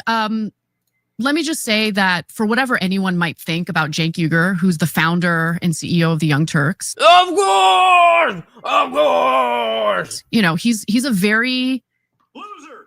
Like he's sometimes brash, combative, loud, and that turns people off. And I get that. They might not agree with his politics, but I just want to talk about who he is as a person, because if it weren't for Cenk, I wouldn't have the confidence to publicly admit I'm wrong, or the confidence to be genuine and honest about what I really think. Well, when you're Cenk Uyger, then you're wrong a lot. So you got to learn to deal with it. Because he provides a platform for you to actually say what you think and not get punished for it if it hurts the business. And it did hurt the business. Wow. Yeah. So we lost a portion of our audience for sure. Based on what you said? Based on what I said. And more what importantly, did you say that alienated people? Quality says Tucker is said to be worth from $50 to over $400 million. And they always say that those things are wrong, but that's a pretty big range. And even on the lower end, no reason to go into politics with that. So Bucks, a daily TYT viewer, said, the Young Turks has been a roller coaster of trust and emotion. I've been watching since 2008. I remember when Jimmy Dore spit in Alex Jones' mouth live. The good old days. The good old days. Look how fucking hungry he is. Based on what you said? Based on what I said. And more importantly... What did you say that alienated people? I mean, okay. Not a birthing person. I would say that the straw that broke the camel's back was I agreed to go talk to Glenn Beck. He invited me to go on his podcast. You know, I think we covered that. I'm pretty sure we covered that. Obviously, I have disagreements with Glenn Beck, but I was actually shocked at how much we agreed on. You know, yes. We talked about war. We talked about all sorts of things. And there were areas of agreement. It was a pleasant conversation, but I didn't capitulate my values at all. Just because I'm talking to him doesn't mean I've done anything wrong. My views are my views. His views are his views. We had a conversation. What was it? I only know that clip from Actual Justice Warrior using it. I only know that clip from Actual Justice Warrior. Actual Justice Warrior using it. He has that one. He has the "you give me the money," and then oh, but you said it was a white guy. He's great with that. Well, I come home thinking nothing of it. And one of our employees, someone who's a contributor to TYT or was a contributor to TYT, decided to take that as an opportunity to make a big spectacle about the fact that he's quitting because I decided to speak to Glenn Beck, who's like a threat to black bodies or something. I don't know, but Is Glenn Beck a threat to black bodies? I have no idea. Is he? I mean, I didn't get that. I don't think Glenn Beck's much of a threat to anyone, to be honest with you. He might have some ideas people don't like, but okay. But it was nothing that you specifically said. It wasn't like nothing that I said. I mean, no one was citing anything I said during that interview that upset them. That was so offensive that it was worthy of like publicly condemning me and making a big spectacle about how I can't work here because of Anna and she spoke to this dangerous man. Did Beck? That seems to be the default reaction to just about anything when you have a liberal thinking even anything ancillary about somebody on the right. I can't work here because of Anna, and she spoke to this dangerous man. Did Beck say anything like? So I've eyed him. Well, yeah, I am kind of fat, but you're out here with the globalists. So over the top that you were supposed to respond to it or something? No. I mean, Glenn Beck. He's a pretty moderate guy. Actually. I mean, he might have some views that aren't moderate, but we didn't talk about any of those things. Like the conversation was really not offensive at all, in my opinion. But they didn't cite anything. He didn't endorse Hitler or anything. It was just just like this interview. People are mad that she did it. It's not about the content. It is about the crime of association, and it only ever works in one direction. So Tucker Carlson, bad. Glenn Beck, bad. So if you are associated with them, it can't possibly be that you have good ideas and can actually make a difference in what that person thinks. It's automatically that you're platforming them and it's just all bad. And again, it doesn't go both ways. It should go both ways, but it only goes the one way. Shout out to Bryson. Welcome. But exactly, you don't ever see people on the right be like, oh, the pundit that I like to listen to talked to a left-wing guy, and so now he's betrayed me, and he's left-wing now. What? Like, have you ever heard anyone say that? Probably not, right? You've definitely heard it on the right, on the left. The fact that I spoke to him, but wow. Unfortunately, when you have someone make a public spectacle about quitting and making it seem as though I had done something so wrong. Box, is she talking about that Francesca chick? It signaled to a portion of our audience like, oh, maybe Anna isn't who she says she is. Maybe. Really? You guys see people being like, oh my God. Like, do you have an example? Because like I can't imagine. Like, we'll just take Tim Pool, for example. Tim Pool has liberals on his show all the time, and that's never seen as, oh, he's going woke or anything like that. Tucker, obviously, same thing. Who would that be? Definitely not as much as on the left, but surprising. To a portion of our audience, like, oh, maybe Anna isn't who she says she is. Maybe Anna is like a secret, like far right winger or Nazi or I don't know. How long had you been at the show at this point? 17 and a half years. It wasn't so too that's long deep ago. cover. So you've been a secret Nazi for 17 and a half years. Yeah, I'm really good at You're playing the long game, baby. Yeah. But it's the long con. Yeah, I mean, the especially like the Steven Crowder changed my mind thing was interesting, but it also it did highlight the fact that it's like, yo, you're just going and dunking on these college kids. Even though it wasn't all college kids. But I think the way that Charlie does it, one, him being younger and him being a peer, and the fact that, he can always bring out like, whoa, I'm a dropout. I think he didn't even finish high school or maybe finished high school and dropped out of college or whatever it was. But he has that play. And it is kind of cheesy. Like, we all know there's a reason that the campuses are the place to go. You could set up somewhere in the broader city that would get a lot of people, including students. But he's specifically going after the students because he wants to raise the level of engagement that you should expect walking around a college campus. Lockbark said, Tim Pool's transition from liberal to conservative is quite telling, don't you think? Telling in what way? What do you mean? 17 and a half. Yeah, I'm really good at You're playing the long game, baby. Yeah. But so I'm sorry to laugh. Let me just say this. Mayor? What mayor was part of TYT? I started working, like as you mentioned, I've been there. That's somebody's nickname, and you put that knowing that I wouldn't know the nickname. I'm mad at you. But so I'm sorry to laugh. Let me just say this. I started working, like as you mentioned, I've been there for 18 years. Started working there in 2007. Okay. When TYT was basically a startup that no one knew about, the revenue for TYT at the time came from Air America. Mm-hmm. Air America had gone bankrupt a few months after I started working for them. And Cenk Uyger is amazing because he's like, I'm going to make it work. I'm going to find a way to keep this company afloat. And he did, to his credit. But I can't even explain to you how much of a grind it was building TYT. It was a grind, long hours, like blood, sweat, and tears, but we believed in it and we loved it. And I actually have like great memories of those years. We barely made any money at all, but I think that's also another aspect of the truthfulness, not the quality of the content necessarily, but the truthfulness of specifically Cenk and Anna, is that you can see their entire history and they've been consistent. They've been consistent. And when they've changed, it's been a reasonable and understandable change that's happened in a time period that you would expect and in a way that you would expect. Like Park said, what I meant was that Tim Pool's political views have changed over the years, according to him. Yep. But yeah, well, yeah.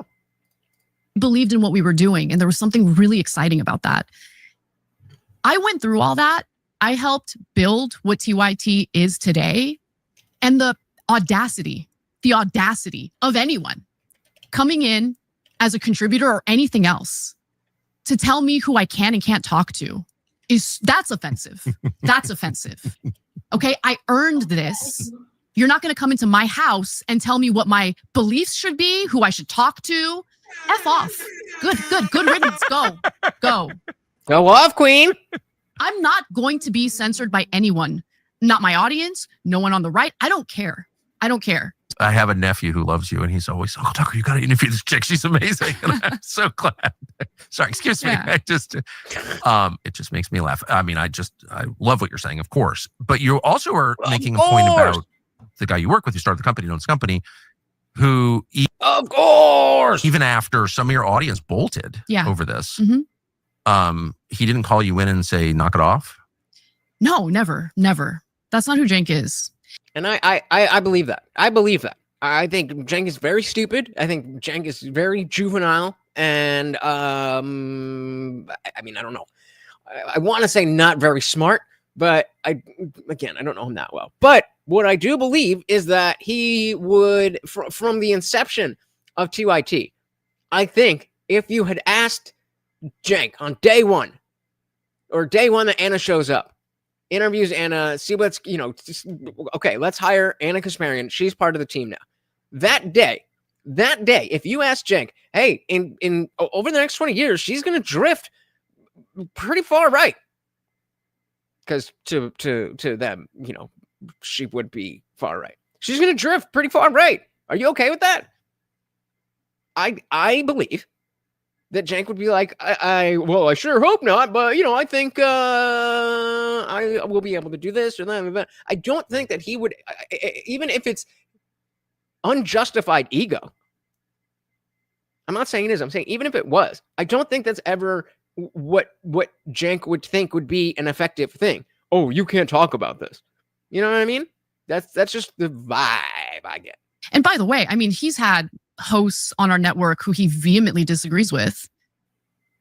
And he's had other hosts come in and like demand that those hosts get fired because of what they're saying. Oh, it's offensive. And Cenk's like, no, we don't do that here. And I think, yeah, that's what I was saying. So we don't have any examples of somebody on the right platforming someone on the left and then their audience being like, oh my goodness, why are you going woke? It's just like, oh, you're talking to someone on the left. Okay, let's see what they got to say. They're saying, oh, it's offensive. And Cenk's like, no, we don't do that here. And I think what informs Cenk's behavior, honestly, is the fact that at one time he was a self-identified Republican. This is when he was in college and stuff. Yes. And he and I have like a lot of these heart-to-hearts because I have these days when I am down about everything that's transpired because I do feel like it's unfair to paint me in a certain light just because you don't like the people I'm talking to. But whenever I need like a little bit of a pep talk, Cenk is always there with the cocaine. He'll mention what it was like as a college Republican. And he's like, Anna, it was unbearable because they wouldn't let me talk in class. Like they would do everything possible to prevent me from being able to speak. Who's they? Like other students or professors who didn't like his point of view. Okay, liberals. Yeah, liberals, yeah. So, and that really, really frustrated him. And so now as the CEO of the Young Turks, he's not going to turn around and censor other hosts because he disagrees with them. A lot of people do, though. A lot of people do, but to his credit, he doesn't. And that's why I've been there for 18 years. There have been other opportunities to make I love when people call me a grifter. I could have been a millionaire by now. I'm not a millionaire because I want to speak my mind, and TYT has been the only place that's allowed me to do it. I mean, facts. If she wrote a book, was like, I was wrong the whole time, and the woke this and the woke that, and now I'm voting for Trump. If he runs again, I hope he does. You're going to tell me, are you telling me that if she wrote that book and then started just going off and saying the most basic right-wing talking points, that wouldn't do well? Come on. Yeah, who is they? No, just other students. I'm not a millionaire because I want to speak my mind, and TYT has been the only place that's allowed me to do it. Good for you. Yeah. I don't think, most people don't host shows, so they don't know the feeling. I have hosted shows, so I do know the feeling. If your audience starts to move out from under you, boy, that is, because that's your strength, that's your core, that's your revenue, of course, but more. Shout out to all of you guys. We just had a huge election,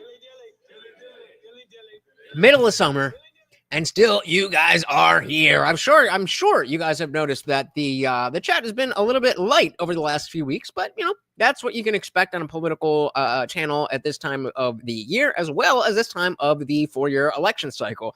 So hopefully stuff is going to be kicking up real soon. But I very much appreciate you guys being here. Thank you. More than that, that's your moral backing. Like they may not like what I'm saying, but my people do. My audience does. And so if they bolt in meaningful numbers, boy, there's nothing scarier. I get it. Yeah, it is scary. I'm not going to lie about that. Being scared didn't deter me.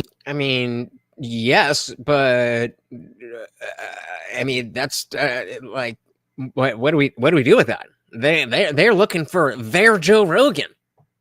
Meanwhile, the Republican Party is a former Democrat, a former Democrat, a former Democrat, a former Democrat, and a former Democrat.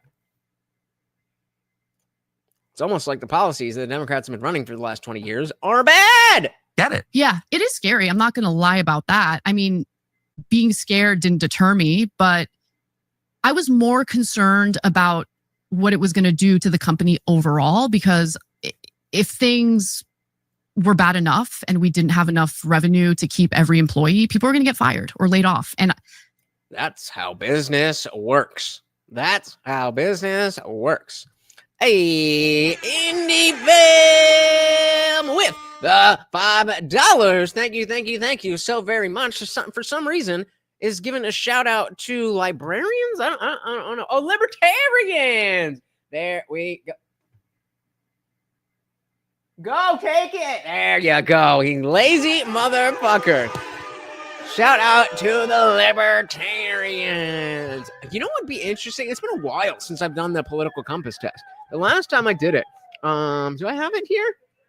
I might have it here. The last time I did it, I was almost dead center, a slight, I think it was like one notch to the right.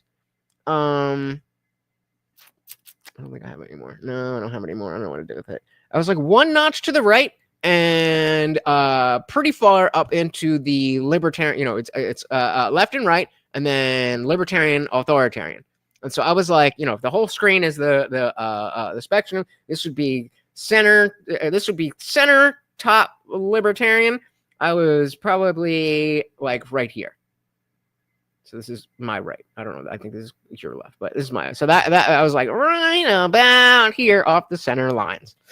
Yeah, I mean, I agree that we definitely do need more than one party, but we have more than one party, and I don't think that we're in a place where that infrastructure already exists. So if the Dems are really that bad, then I just think it'll help the Libertarian Party, as Eddie Film was saying, or the Green Party, or whoever else. It's just going to be the least worst two people that are running.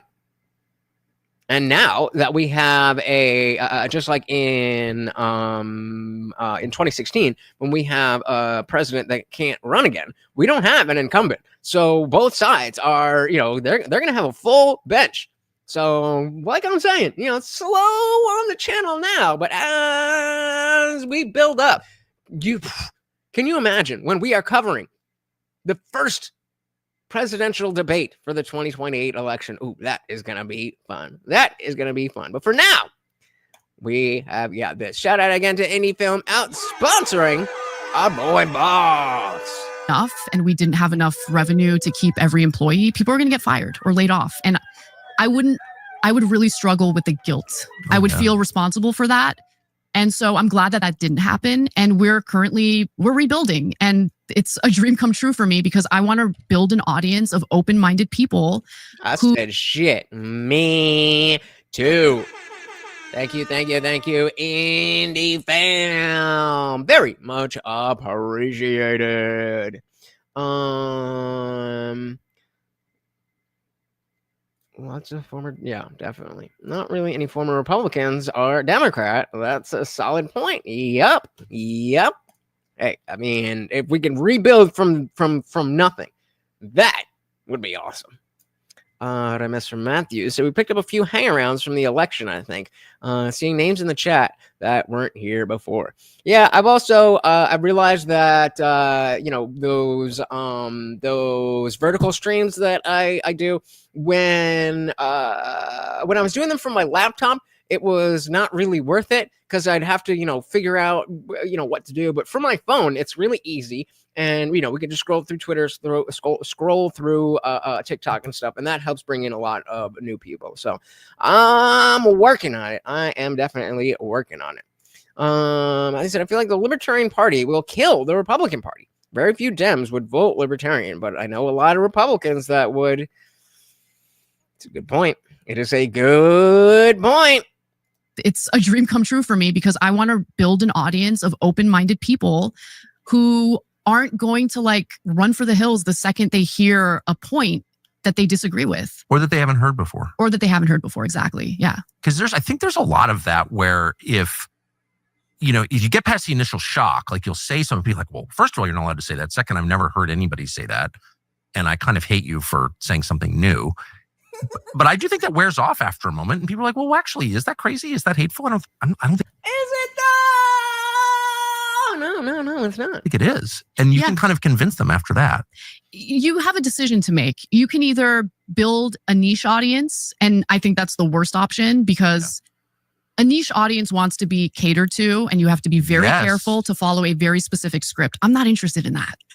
And I think that I personally went... that doom scrolling reflex, right? Follow a very specific script. I'm not interested in that. And I think that I personally went through an era of being a little bit radicalized on the left. And I regret that because I unwittingly did build a bit of a niche audience. But those folks... What do you mean radicalized?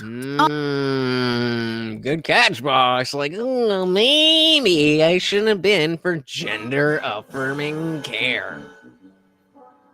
That was a misstep.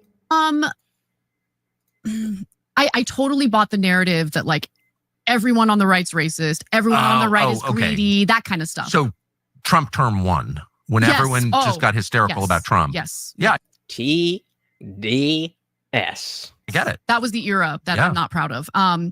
And I was basically building my own prison and I didn't realize it. And what I mean by that is once you have a niche audience, you're not allowed to deviate from a very specific and narrow ideology. And I don't want that. I'm not an ideologue.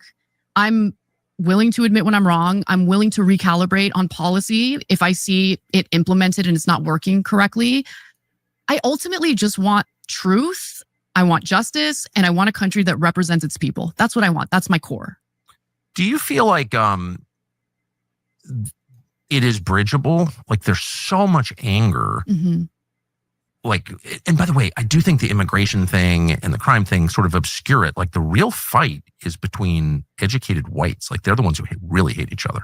Really? I think that. Tell me more about that. Well, I think it's, I mean, I just know from my own experience, I often say this, but they called me a racist for many, many years. And I would always say, if I was racist, I would just admit it because like there are worse things, but I'm not. And I would get so hassled always by the same demographic. And I would always say to my wife, no black person's ever yelled at me. In fact, it's always the white liberal women. Been hugged by a lot of black people. It's just a fact. I'm sorry, it's just true. And Fox here is going down the line of all the terrible ideas and stories that she's pushed. George Floyd, Rittenhouse, she was wrong on that. She was pro-BLM. She went along with the mostly peaceful but fiery protests. And it is okay. It is okay. Because now you are here saying, I was wrong about that. That's the next big one. Has she said anything about that recently?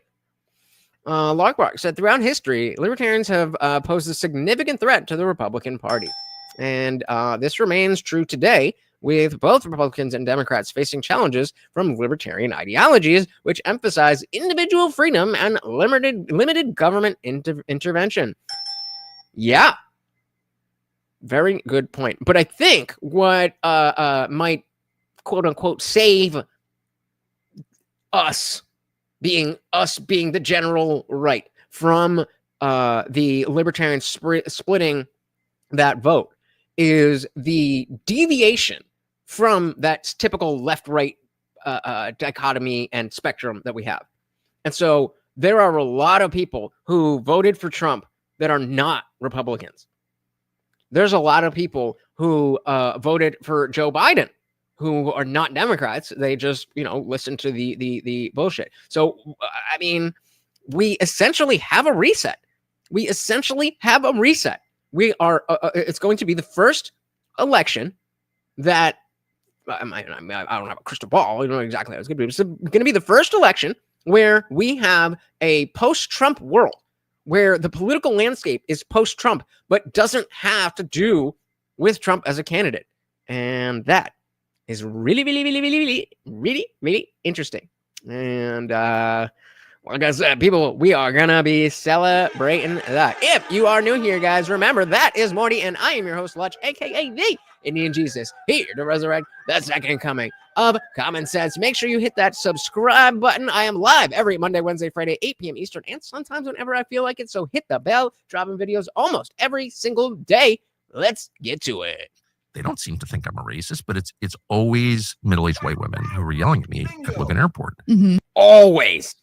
And like, what is that? No, I'm not whining. I mean, I don't really care, but it's just interesting. And well, Anna's been woke, but she could go from woke left to woke right if she starts calling Tucker an anti-Semite. But I mean, after that Israel thing we just saw, I don't think that's gonna happen. So no, she's going away from wokeness, which is exactly what we want. Yeah, I just did a when I started the channel, recently after I started the channel, same thing. I subscribe to so many channels that I'm just like, I'm not watching any of this stuff. But now I have to go through my subscriptions list every day to make sure I can find, this stuff. So I did a whole purge of a bunch of channels that I subscribed because, it came up, but if I don't watch it, unsubscribe. Wogbark said Anna has made mistakes in the past, which I'm sure she regrets and is still working to overcome. Just like the rest of us. Yep. Well, I mean, obviously Trump's, whoever Trump gets behind is going to be the Trumpian candidate. So it's not like he's going to be a non-factor. He's just not going to be a candidate. And I'm very excited to see where that goes. What is that? No, I'm not whining. I mean, I don't really care, but it's just interesting. And so I think it's almost like fratricidal. It's like professional class whites who read the New Yorker, read the New York Times, like they're truly angry. When he said professional class whites, I was thinking like they're professionals at being upper class whites. At each other. Yeah. I don't know. I've just noticed that. They're just angry at everything. Yeah, I mean, I think it's propaganda and this thought that certain things are way worse than they really are, or that like their perceived threats, I think, aren't real to the extent that they think it's real. And by speaking out and by confronting you and by, doing what you're referring to, I think. Well, what was the line, Box? Well, but doing that hurts black bodies. Does it though? They get a sense of I'm doing something about it, Right. No, I get it. Yeah, we call it virtue signaling. You get to feel good while acting like you're doing good for others. Virtue signaling. Referring to, I think they get a sense of I'm doing something about it, Right. No, I get it. No, I'm not even attacking them. I'm on the right side of history. It's just interesting to me because it's clear, it's totally real in their minds. It is, of course, not just performative. It's like I felt rage before. So, and as you so smart eloquently described, if you had done that with TikTok, it would have worked perfectly. But YouTube's just not there yet. Felt rage before. So, and as you so eloquently described, like that rage obscures, and I think maybe it's designed to obscure. Exactly. Matthew said they don't have real problems, so they create them. They create crisis. Absolutely. These are problems of privilege. You're not able to think about indigenous peoples when you don't fucking have food. And we saw it right before the election, where everybody was like, oh my God, you care so much about the price of eggs? Yes! That is how people eat. If you don't understand that, it's because you are privileged. Described, like that rage obscures, and I think maybe it's designed to obscure the reality of like physical degradation all around us. Hold on, Box. How dare you? All around us. Yes. Yeah. So, and I think that is kind of the point. I think it is to some extent intentional. But what, since you do live in that world and have for so long, as rationally as you can, clinically as you can you explain what they're worried about? And Mrs. One before Equality said the people who voted for Biden that were not Democrats called the dead. That's a good one. Dilly to that. Absolutely. As rationally as you can, clinically as you can you explain what they're worried about? Well, I mean, I think that their heart is in the right place. Yeah. I'm giving them the presumption of good faith for sure. Yeah. I just want to know, like, when some rich lady yells at me in the ski lift line, she thinks I'm racist. I know they always say that, but then there's also like, there's a fascist takeover imminent. Is that part of it, or what is the worry? Well, I mean, okay, let's talk about the fascist takeover, because there is a part of me that's a little bit worried about that. I am to be too. honest. I am too. Okay. So Yeah, but I don't think that the left and right are typically talking about the same fascist takeover. Not just part of me, a lot of me. And look, I don't know what's in those women's heads, so I Nothing. just don't. I don't understand them, so I feel weird talking about what they're thinking and Every what motivates person them. should be worried about the centralization of power and the use of technology Wonder why he's getting fired. to strip basic rights from citizens. Yeah, like Everybody. like the Palantir stuff concerns me a little bit. You know? Anytime, I mean, the technology, not just Palantir, but all the emerging technology, supercomputing, AI, all of this stuff, facial recognition, like it could be used to enslave the population Totally. really easily. Totally. Yeah. So I don't know why everyone Totally. should be freaked out about Be that. worried about that, definitely. I'm also a little bit worried about, and I don't know how large this group of people in America happens to be, but you're hearing from them more and more. This idea that, no, we need to move toward a post-liberal and like post-liberal democracy. You know what I'm saying? Like, It sounds like I like it, but I don't think I like what they mean by it. Let's see. A rejection of the democratic process overall. Like Curtis Yarvin is one of the figures who's been kind of preaching about this. He sounds really dumb, so I don't know how seriously people really take him. A lot of people take a lot of stupid people very seriously. But he purports to want a monarchy in this country, which sounds insane. I'm opposed to monarchy, and for the record, so am I. the truth, however, is that the trends you're describing have totally discredited liberal democracy. That's my fear. And I think maybe it's intentional. Oh, for sure it's intentional. So chaotic that we beg for a dictator. I kind of feel like that's happening. I hope he did it again. Did you guys see it? Oh, for sure it's intentional. So chaotic that we beg for a dictator. I kind of feel like that's happening. I hope people aren't begging for a dictator, because you don't like the fact that the government isn't really representing your interests right now. Get a load of what it's going to be like to live under a dictator where you have no say at all. No. Good point. And I think so again, they need to focus this discussion, because a lot of people in Anna's camp, maybe not Anna specifically, but a lot of people in Anna's camp think that Trump is that dictator. And clearly, that's not what Tucker's talking about. So they need to focus this conversation. Otherwise, it's very surface level, and they're talking right past each other, even though they're using the same words. You know, like Christians.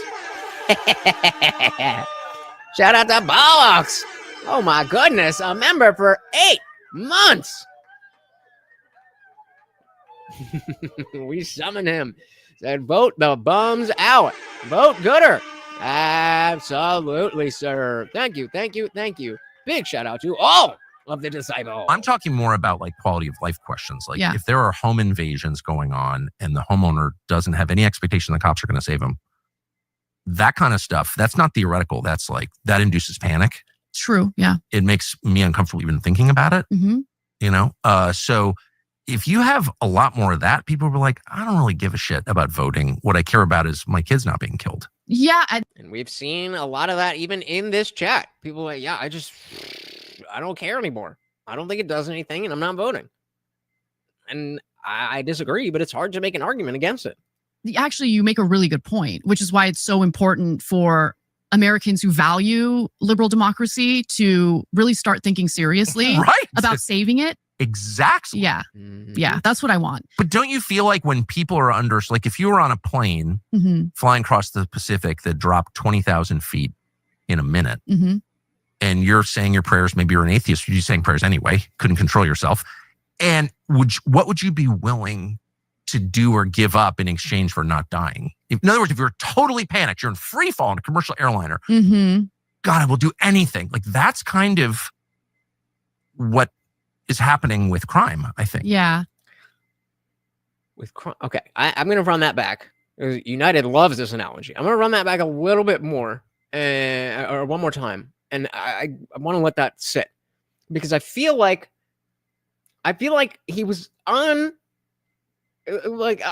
Certainly the notion of, if you're going to die in 10 seconds, what would you give up to live? That is a great point. But I'm not sure that it connects to crime in the same way that just on its own, what is important to you and the value of your life and your family and all that stuff. So let's run that back a little You're flying bit. across. That's what I want. But don't you feel like when people are under, like if you were on a plane Mm-hmm. flying across the Pacific that dropped 20,000 feet in a minute, Mm-hmm. Mhm. and you're saying your prayers, maybe you're an atheist, you're just saying prayers anyway, couldn't control yourself.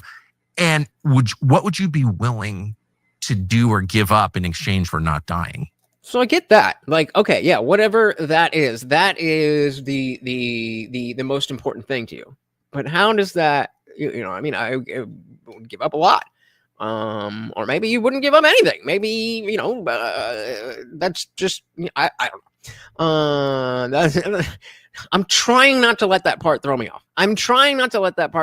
Because, of course, if you're a non-believer in God, that doesn't mean you can't still ask, the general universe for things, even if you don't think that it is conscious to answer you.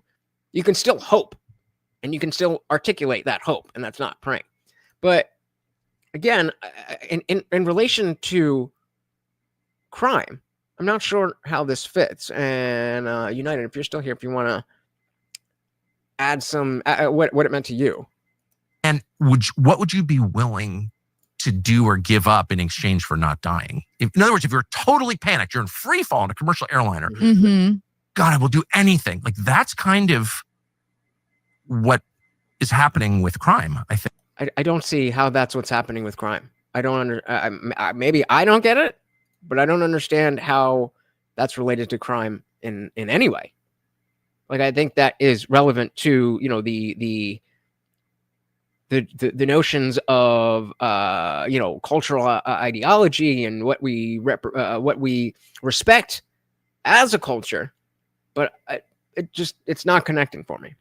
Shout out to Gridiron Masters. Welcome to the party. So the federal government has successfully insulated itself from the electorate through the administrative state and various agencies. We elect a tiny portion of real government offices. That's what I say. It's really hard to argue against it. But I think even if we only elect a tiny portion, how is that not a tiny portion that we should, the smaller the portion, the more we should care about it. If that's all we get, we may, if we only get 1% of the government that we vote on, well, we better get that 1% damn sure right. I don't know. Get out the door at the right time? What? Yeah. What? He needs a gooder analogy. Yeah. Well, let's see where it goes. Maybe he'll okay. What about the Patriot Act? Thing. Like that's kind of what is happening with crime, I think. Yeah. And not just crime. Not just crime. Yeah. I mean, so many issues. It is a problem. In what way?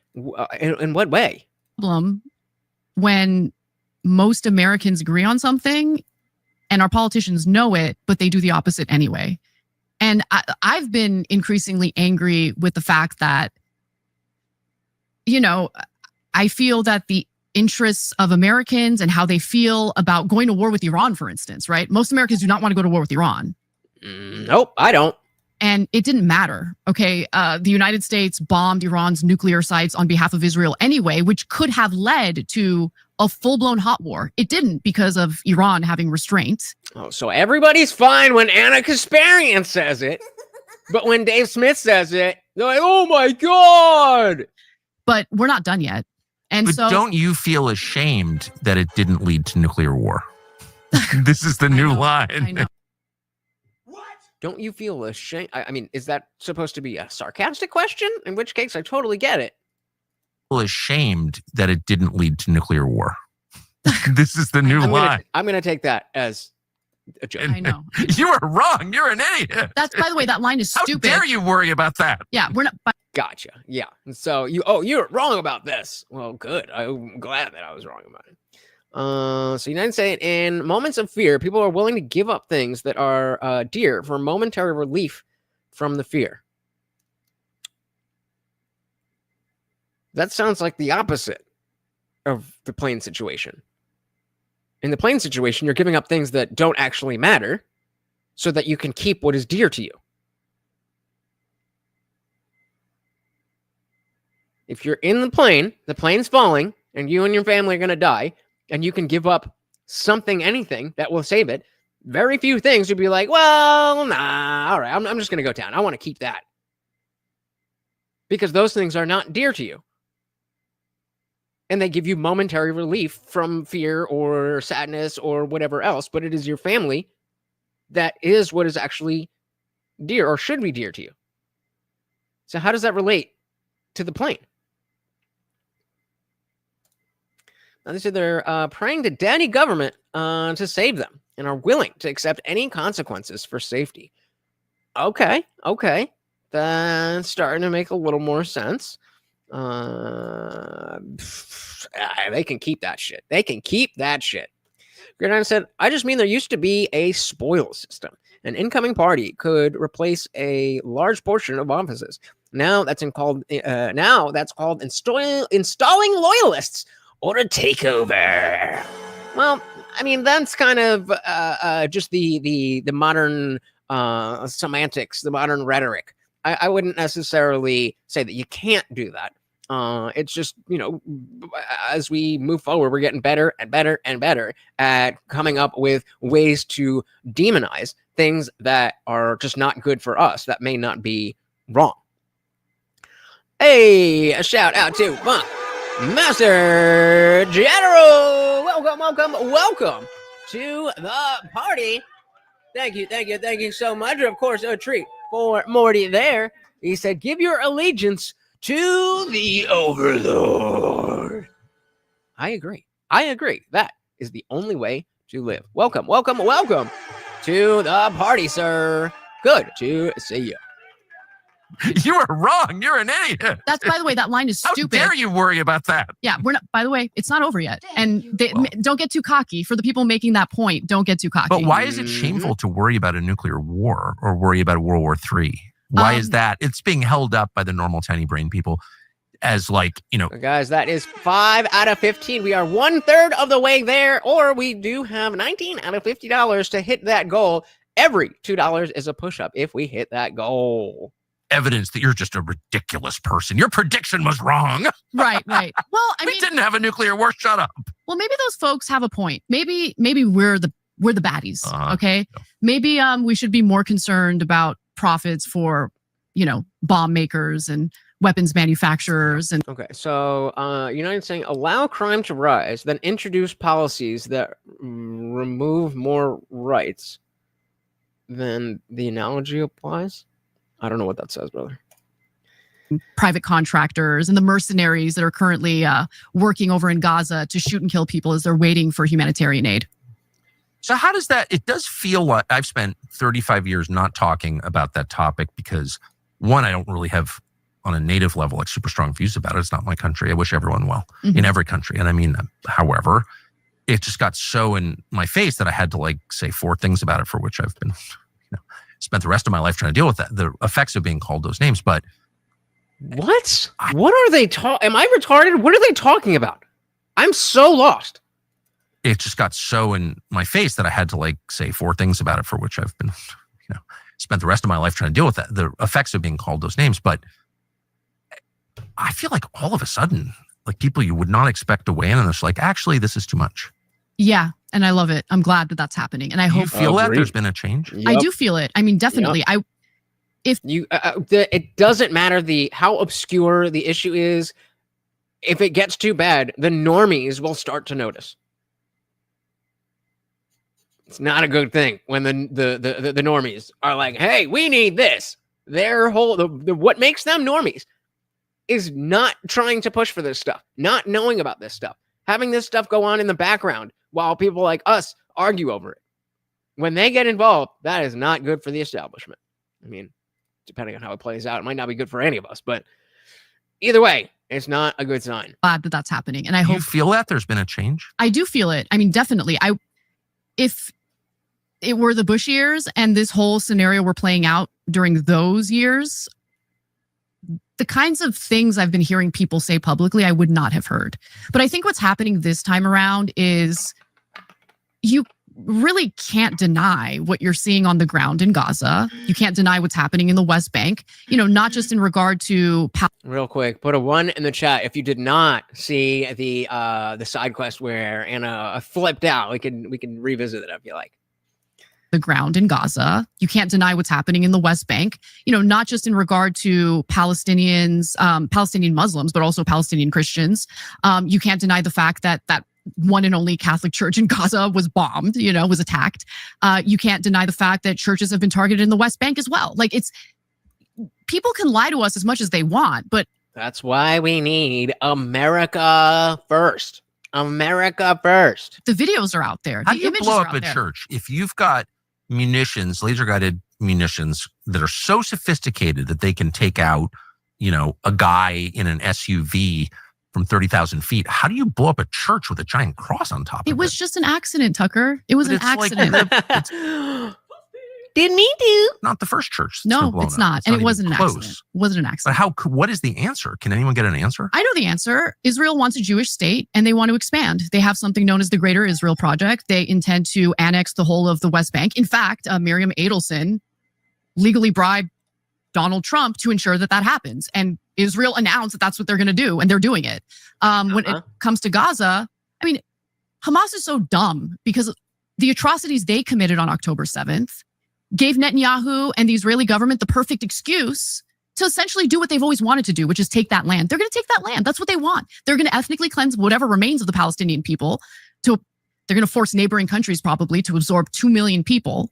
Freedom these days is non-existent.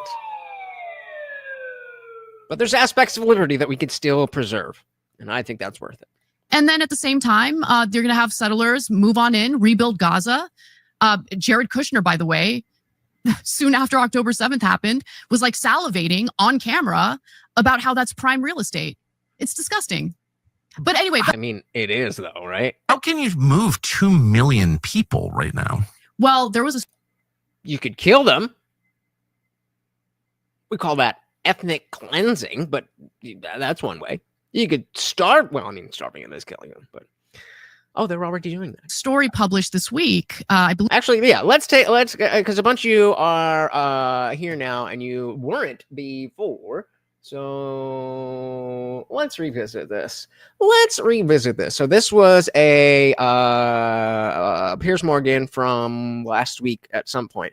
We got Piers Morgan, Anna, obviously, a Jewish pro-Israel guy, and an Israeli citizen. I don't know if he's an Israeli citizen. I think he's an Israeli citizen who is very unhappy with Israel. And got to give points to Anna here. Coming on your show because they allow you to speak for 5 minutes, and the moment I try to make a point, you interrupt. So if you allow me just 2 minutes to make my point, and then you can tell me why. Just make your point. Okay. Just make your point. Stop crying about it. No, that's a valid thing to say. It's fine. I don't want to keep interrupting people. That's fine. Go on. I appreciate it. Let me say as follows. I agree with you. Journalists should be allowed into Gaza.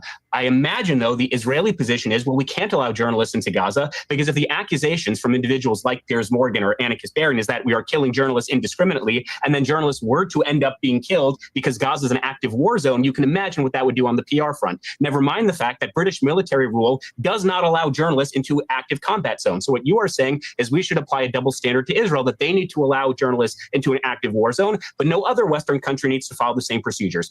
Oh, so you're saying that we shouldn't be treating Israel like it's a special place. Gotcha. Even with that double standard, I would concede that point. I agree journalists should be allowed in. Starvation. I never once said that people are being overfed. I never once said that what the IDF is doing in... So I didn't play that first part before, but like I said, he's been talking. Inherently, all the time is good. What I am saying is the IDF has taken measures that no other Western country has ever taken in modern warfare. The fact that they drop leaflets on buildings telling civilians to evacuate because there are known Hamas entities in those buildings. The fact that they have provided more aid into Gaza post-October 7th than pre-October 7th is something I'm very proud of. All right, guys, if you're not paying attention, it's time to look at the screen. And if you believe that the Gaza Humanitarian Foundation is not doing enough... The fact that they shoot at people as they're waiting in line for humanitarian aid. Dozens of people get shot and killed literally every single day. Every single day as they're waiting for food. No, I'm not going to let you filibuster, bitch. I'm not going to let you filibuster. I'm not going to let you filibuster. You guys are totally okay with IDF soldiers shooting and killing desperate people waiting for humanitarian aid. You're okay with that. I find it so unbelievably evil. Unbelievably evil. It shocks my conscience and my soul that people as evil as this exist in this world. Okay, watching these images, looking at these videos, seeing all these kids desperate, hungry, parentless, trapped in Gaza, and you're sitting here and you're defending it. I can't stand it. I can't listen to it. The filibustering is unbearable. It's unbearable. And what I tell you what, but October 7th, that was 2022, right? Was that 22 or 23? I think it was 22. Like, I get it. That is a good, if somebody walks up to you and punches you in the face, right? That is absolute justification. Maybe not under the law, but, between men. Somebody walks up and punches you in the face, then you absolutely have the right to throw a fucking hook back. But if you're fighting, now you're in a fight. He's punched you, you've punched him, now we're fighting. That doesn't mean you can fucking pound his face into the pavement until his brains are splattering out. And that seems to be what Israel is doing. They're like, well, you started it, so now I'm going to ethnically cleanse you. I'm with that on that one. Okay, so United talking about the analogy, the brilliant analogy, and how it relates to crime. Said, I see everything that's happening now is the plane dropping in 1 minute. The whole picture, not the particular subject of crime. Soon they will introduce more removal of rights. It's coming, and like the scandemic people will give up what is dearest to them. Okay, I mean, I agree with that. That's still not the. I still don't see how that fits with the analogy, but I'll take your word for it. Matthew said, to try to stop another 9/11, the American people begged the government for the passage of the Patriot Act. Anybody that actually looked at it knew it was a huge overreach, but most didn't care. Yup. And true. Still don't care. It's renewed every year. Why? Why is that something that we are not talking about more? Why is it not something that we are talking about more? Abolishing the Patriot Act. America's been under a state of emergency since the hostages were taken by Iran in 1979. They keep it that way on purpose. Bryson said, forgot to like. Just like. Did you like yet? I did not like my own thing, but if you guys didn't, thank you very, very much. Is to subvert the U.S. Constitution when they... Brother, take 2 seconds. Slow down a little bit. Nobody... There's not even 10 of us here. I promise you, if you say something worth reading, I'll read it. But if I can't read it, then I can't read it. Like Box said, October 7th is the new 9/11. Yep. 2 million people right now. Well, there was... You can't, bro. You can't. A story published this week, I believe it was in the New York Times, where Netanyahu and the Israeli government was in talks with our government in regard to getting aid from the United States in moving Palestinians out of Gaza.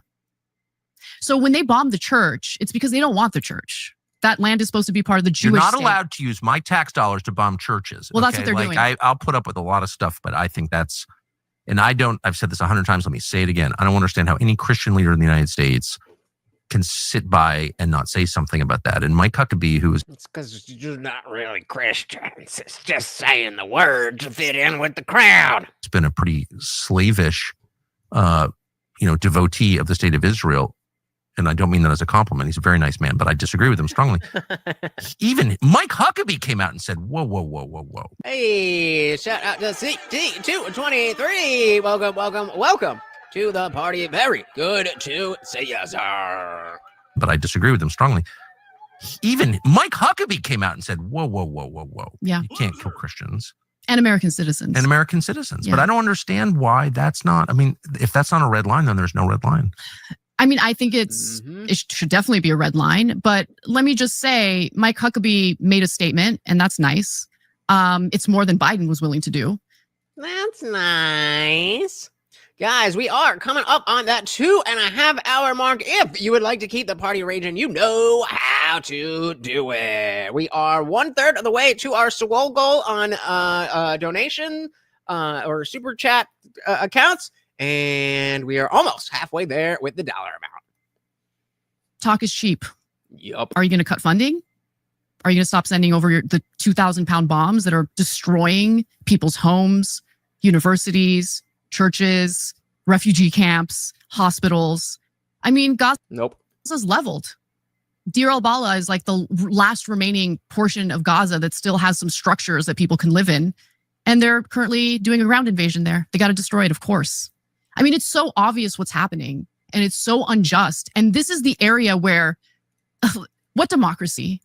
I have no power. The government's going to take part of my earnings that I worked really hard for, not to help my fellow American citizens who might need health care, who might have fallen on hard times and can't feed their families and need help with food assistance.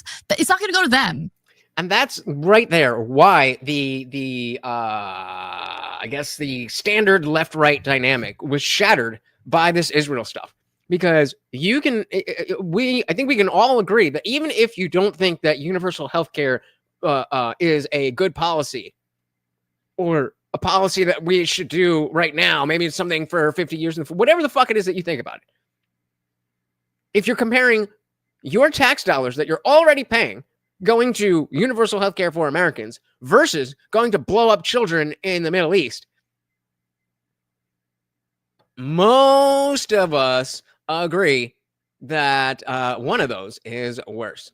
A shout out to Funk Master General with a $21 cash app. Thank you so very, very much. Keeping the party raging on.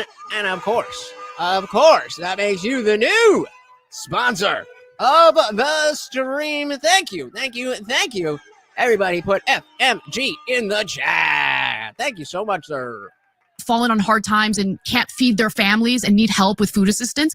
It's not going to go to them. It's going to go toward the bombs that are terrorizing people in Gaza, the West Bank. By the way, it's going to expand further than that. They've already annexed part of Syria. The Syria war, that proxy war, was a proxy war for a reason. Turkey wanted to have influence and control over the area where the Kurds are at. Obviously, Israel wanted to annex portions of it, and they've been doing it ever since Assad fell. Mm-hmm. And you have a former Al-Qaeda leader as the current leader of Syria. All great stuff. But guys, look, we are only $10 away from that goal. Who's trying to capitulate to Israel, but obviously it's not good enough because Israel's still bombing the crap out of Syria. It's unbelievable. I have no ability to change it. It seems like the electorate in this country have no ability to change it because it doesn't matter which party you vote for, whether it's a Democratic presidential candidate or a Republican presidential candidate, they're going to get elected and they're going to get dog walked by whoever the prime minister of Israel is at the time. How do we wind up supporting an Al-Qaeda leader? I thought we were anti-Al-Qaeda. I thought so too. I thought so too. I don't know. It makes no sense to me. But this is seen throughout American history in regard to our foreign policy. We will fund the Taliban, we'll give them weapons to fight, the communists. We want to avoid communism. And then we turn on them. Why do you say that like we don't actually want to avoid communism? We definitely want to avoid communism. And weapons to fight, the communists. We want to avoid communism. Why are you saying it like that? Like Barg said, most conflicts throughout history have been fueled by a combination of political ideologies and deeply ingrained dogmatic beliefs, which have often led to devastating effects. And that is why you can get your very own End Dogma t-shirt. You can get a shirt. You can get a sticker. You can get a zip pouch. I keep clicking on that one. I don't even know what it is. And your mama's birthday is coming up soon. Get her an End Dogma greeting card only at TheIndianJesus.com. And then we turn on them, for obvious reasons after what happened on 9/11. But I mean, I think it's not. Well, we were told 9/11 was done by Al Qaeda, so we've got to be. Was it that? Pretty. I mean, that wasn't that long ago. We've got to be pretty anti-Al Qaeda because, like, if they actually killed 3,000 Americans on 9/11, which everyone says they did, and I'm willing to believe that, then how in the world could we let any Al Qaeda even exist? We can't, bro. We can't. Except we're funding them. Would you venture to say it's required to ask these questions if you want to be a journalist? I would say, and I would also say, the Syria situation, I was always opposed to what we were doing in Syria. I understood exactly why we were doing it. We ended up killing or abetting in the murder of an awful lot of religious minorities, Alawites, a lot of Christians, and just. Bryson said Anna's best moment was her saying, I think Americans have been conditioned to be partisan and prioritize partisan over truth. Facts.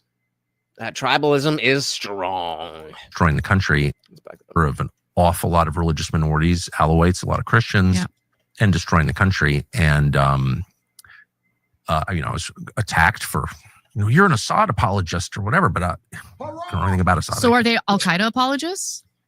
Yup. Well, that's the thing. And we've gotten to a place. I mean, hey, that's what happens when you have principles and you use logic.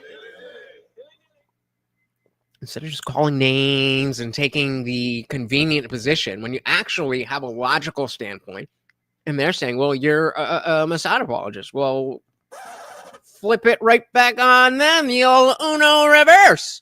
I don't know anything about Assad. So are they Al-Qaeda apologists?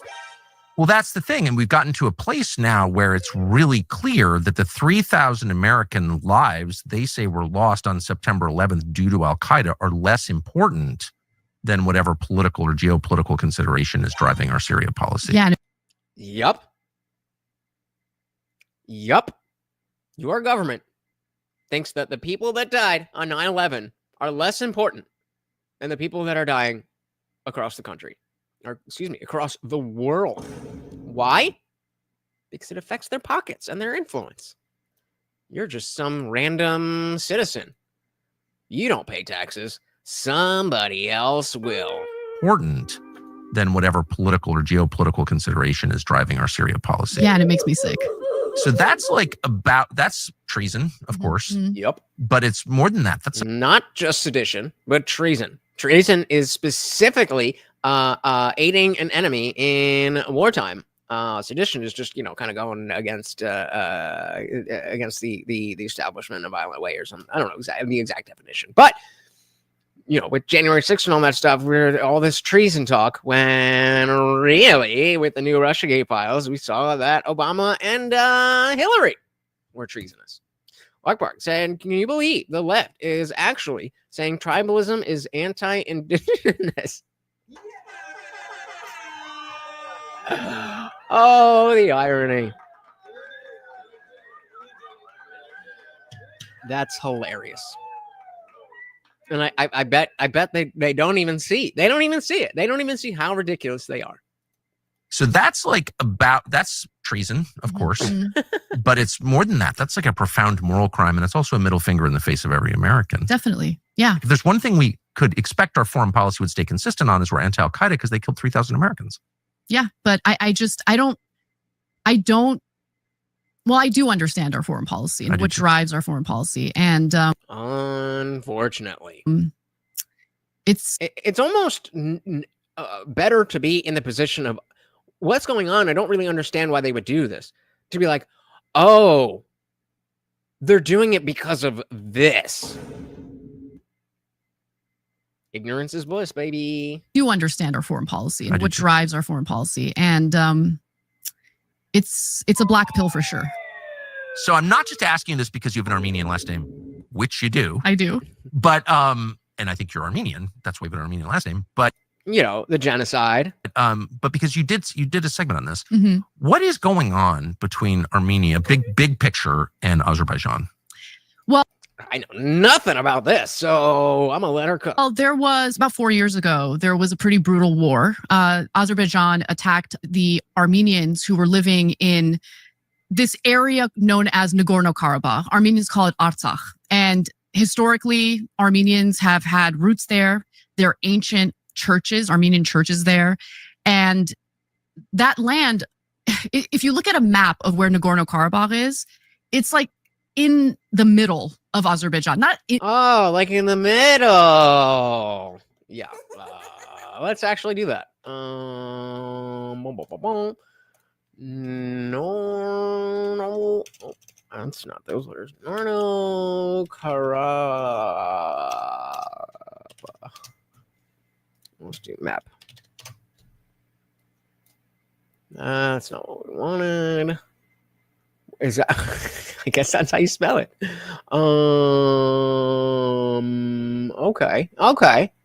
Let's do this one. Open image new tab. So she's talking about the red part here. Can you guys see this? Yeah. Okay. She's talking about the red part. Where is this in? So what's outside of this? Let's take this one. So yeah, okay. So this is over on the Caspian Sea. You got Armenia, Georgia, Russia, and we're talking about a little area in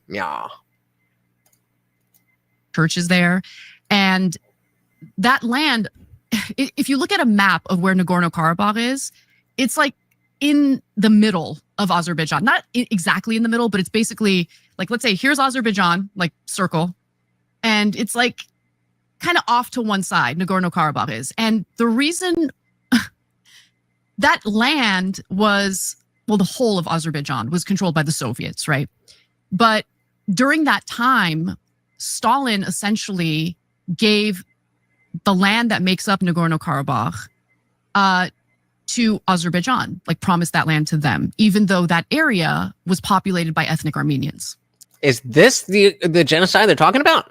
And he did that. I mean, Stalin was evil in a lot of ways, but he was also very smart, which is the most dangerous combination. Very smart. Yeah. And so he wanted both the Azeris and the Armenians to be dependent on the Soviet Union.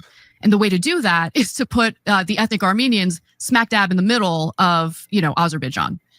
And so it became an issue because, throughout history, Armenians went to war with the Azeris in regard to controlling that land, because most of the people there were Armenian. They wanted to control that land. And so what happened 4 years ago in 2020 is Azerbaijan's like, we want the Armenians out. We want to take over the land. And they went to war. Armenia is a tiny country. Russia Guys, really quick, I want to let you know that we do have a tie for top fan between, here, let me pop this out, between Indie Film and Box. Oh, where is it? Oh, can we zoom that? No, not that. This. No, we can't zoom that yet. Oh, why is it not zooming in? There we go. Boom, boom, boom. Oh, you can't even see it. We'll pull this down a little bit. A little up a little bit, yeah. There we are. That is where the top fans are right now. So come on. So if you get top fan for 5 different streams, then you can pick whatever you like over on TheIndianJesus.com for some free shit. All you got to do is talk. And money does, unfortunately, I don't like how money affects it. I wish it didn't, but it does. But you can get some free shit. take over the land, and they went to war. Armenia is a tiny country. Russia has provided security guarantees to Armenia in the past, but unfortunately, in this case, Russia didn't come to the defense of ethnic Armenians. They said that the, security guarantees had to do with Armenia and not Nagorno-Karabakh.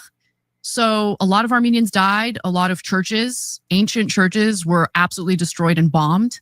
And the Azeris engaged in the ethnic cleansing of ethnic Armenians in Nagorno-Karabakh. They were forced out. Yep, there you go. You're number 6. You're number 6 tied. Well, okay, so we have tied for first is Indie Film and Box.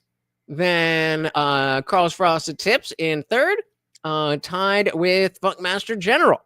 So we have first spot goes to Indie Film and Box. Second spot goes to Carl and Funk. Third spot goes to Bryson and Lark Bark, tied at 150. Oh, and United, all tied at 150. And Matthew coming in right behind at 100. He's engaged in the ethnic cleansing of ethnic Armenians. Again, if you guys there should be a button at the very top corner of your thing where like you could switch it from top chat to live chat. It should say top fans, and you can check the scores yourself. And the Azeris engaged in the ethnic cleansing of ethnic Armenians in Nagorno-Karabakh. They were forced out if they weren't killed. And some of them ended up in Armenia. And Armenia, of course, is going to take them in. But it's been really difficult because Armenia is a tiny country. It's a, developing country. It's landlocked and it's surrounded by enemies. And historically has been victimized by Turkey through the Armenian genocide. I mean, it's been... There it is. Just ask her about the name. Just ask her about the name. Please. That's where this is going, right? Historically has been victimized by Turkey through the Armenian genocide. I mean, it's been pretty devastating. And it's, I've been very vocal about what's been happening in Gaza. And Armenians have been very proud of me for that. But a few have been like, why didn't you speak up about Nagorno-Karabakh? I did actually at the time, but it happened. Well, she's doing it now. 4 years ago. But why aren't the preachers talking about it? So churches were blown up? Yeah. And by the way, I mean, religious leaders have been, but American media doesn't care about it. I mean, America doesn't care about Armenia at all. Well, I get it. It's a small country, but and in fact, there's so much to care about in this country that you are right. I do not care about Armenia. That doesn't mean that if bad things are happening there, that I can't agree that they're bad, but I can only care about so much. The Armenians were persecuted precisely because they were Christians. That's my read. I mean, there's no, Yeah, they were the minority, the religious minority. Of course, the religious minority at the very end of the Ottoman Empire, end of the First World War, and they were murdered in enormous numbers by the Ottomans, using the Kurds, I think, for a lot of it. And the Kurds, we love the Kurds. But I don't understand why. I just see this theme. You may disagree with this, but I see a global theme where the most peaceful religion in the world is taking the most abuse, and there's the most murder of Christians. I don't quite know what that is. And it's lies and dogma. They believe that they are justified in killing everybody besides themselves. And what else did I say? Well, they believe that, and they believe it. I don't know what the fuck else I was going to say, but they believe that. It's taking the most abuse, and there's the most murder of Christians. I don't quite know what that is. And I just am amazed that nobody says anything in the United States. Yeah, I mean, Armenians don't have a powerful lobby that can bribe our politicians to care about them. So what's really depressing, though, is, we provide a lot of the weapons that Israel has. And Israel, you don't say. Israel sold weapons to Azerbaijan to carry out the ethnic cleansing of ethnic Armenians from Nagorno-Karabakh. What? Yep. Is that confirmed? Yes, it's confirmed. It's absolutely confirmed. Is it surprising? Nope. Israel sold weapons to Azerbaijan to kill the Christians. Yeah, that's exactly what happened. You're sure? Yeah, anyone can look it up. And look, if I'm ever wrong, I will admit it. But this is something I've researched deeply. Where did Azerbaijan get its weapons from? Should we fact check her, or do we take her word for it? She seems to know. I don't fucking know.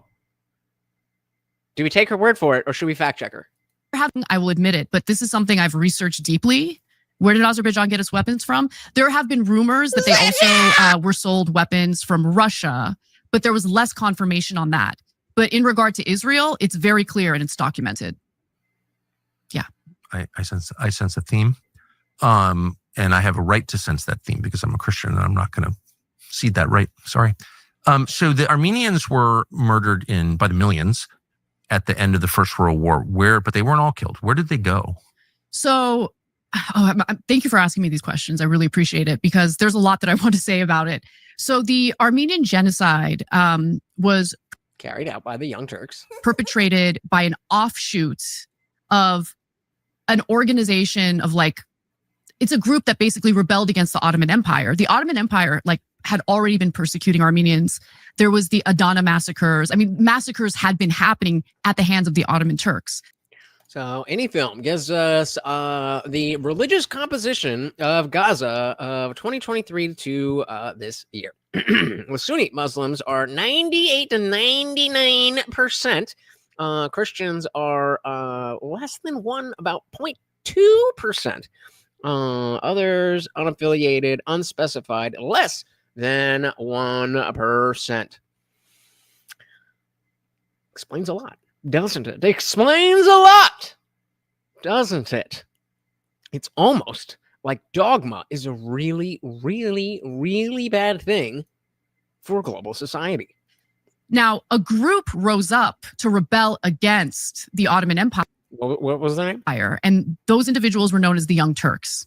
She said it. She said the thing. Not named after those people. Young Turks in American context means something entirely different. It means someone who rebels against societal expectations or the establishment. And that's what we do at our show. So that's why Cenk named it that. No, actually, that's fair. I was going to be like, yeah, just carrying water for the Democrats. But as much as they definitely do carry water for the Democrats, they have a lot of smoke for the Democrats as well. So fair enough. I wish he didn't because it gets confused all the time. But nonetheless, it's kind of funny that there's a Turk and an Armenian hosting the show. And by the way, we talk about the Armenian genocide on the show all the time. He's Turkish and he grew up in a certain context where you only get one side of the story. Of course. Yeah, we all have grown up in a certain exactly. But to that's history, baby. His credit, I mean, through our very difficult conversations at times, through our debates, he eventually realized, oh my God, I was totally brainwashed. The Armenian genocide is totally real. And we talk about it all the time on the show. And that's probably one of my proudest accomplishments because I could have. It's if you'd done it, if you'd been able to accomplish it in a couple years earlier, maybe it would have been in time to change the name. Turned my back on him, made him out to just be a terrible person who's unworthy of me even talking to him. I don't even know what the fuck she said anymore. All right, we gotta go back. Turks there's a lot that I want to say. In regard to Israel, it's very clear and it's documented. Weapons from there have so what was the actual? Yes, it's confirmed. It's that in the United States. Yeah, I mean, Armenians don't have a powerful lobby that can bribe our politicians to care about them. So what's really depressing, though, is, we provide a lot of the weapons that Israel has. And Israel sold weapons to Azerbaijan to carry out the ethnic cleansing of ethnic Armenians from Nagorno-Karabakh. Okay, so wait, goddamn it. I mean, and Israel sold weapons. Okay, so we'll do. No, I need to see that. Okay, so I just gotta type it here. Is it true that Israel sold weapons to I don't know how to fucking spell this shit. Azerbaijan. Come on. There we go. Israel sold weapons to Azerbaijan to carry out the ethnic cleansing of ethnic Armenian. Oh my God. Armenians. From, how does she say? I don't fucking remember how to spell this. Azerbaijan to carry out the ethnic cleansing of ethnic Armenians from Nagorno-Karabakh. Nagorno. That's as close as we're going to get with the spelling.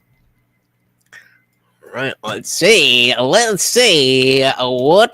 ChatGPT has for us. So it's I don't know the fucking spelling, but Israel has been one of Azerbaijan's major arms suppliers, particularly during conflicts of the thing that they're talking about.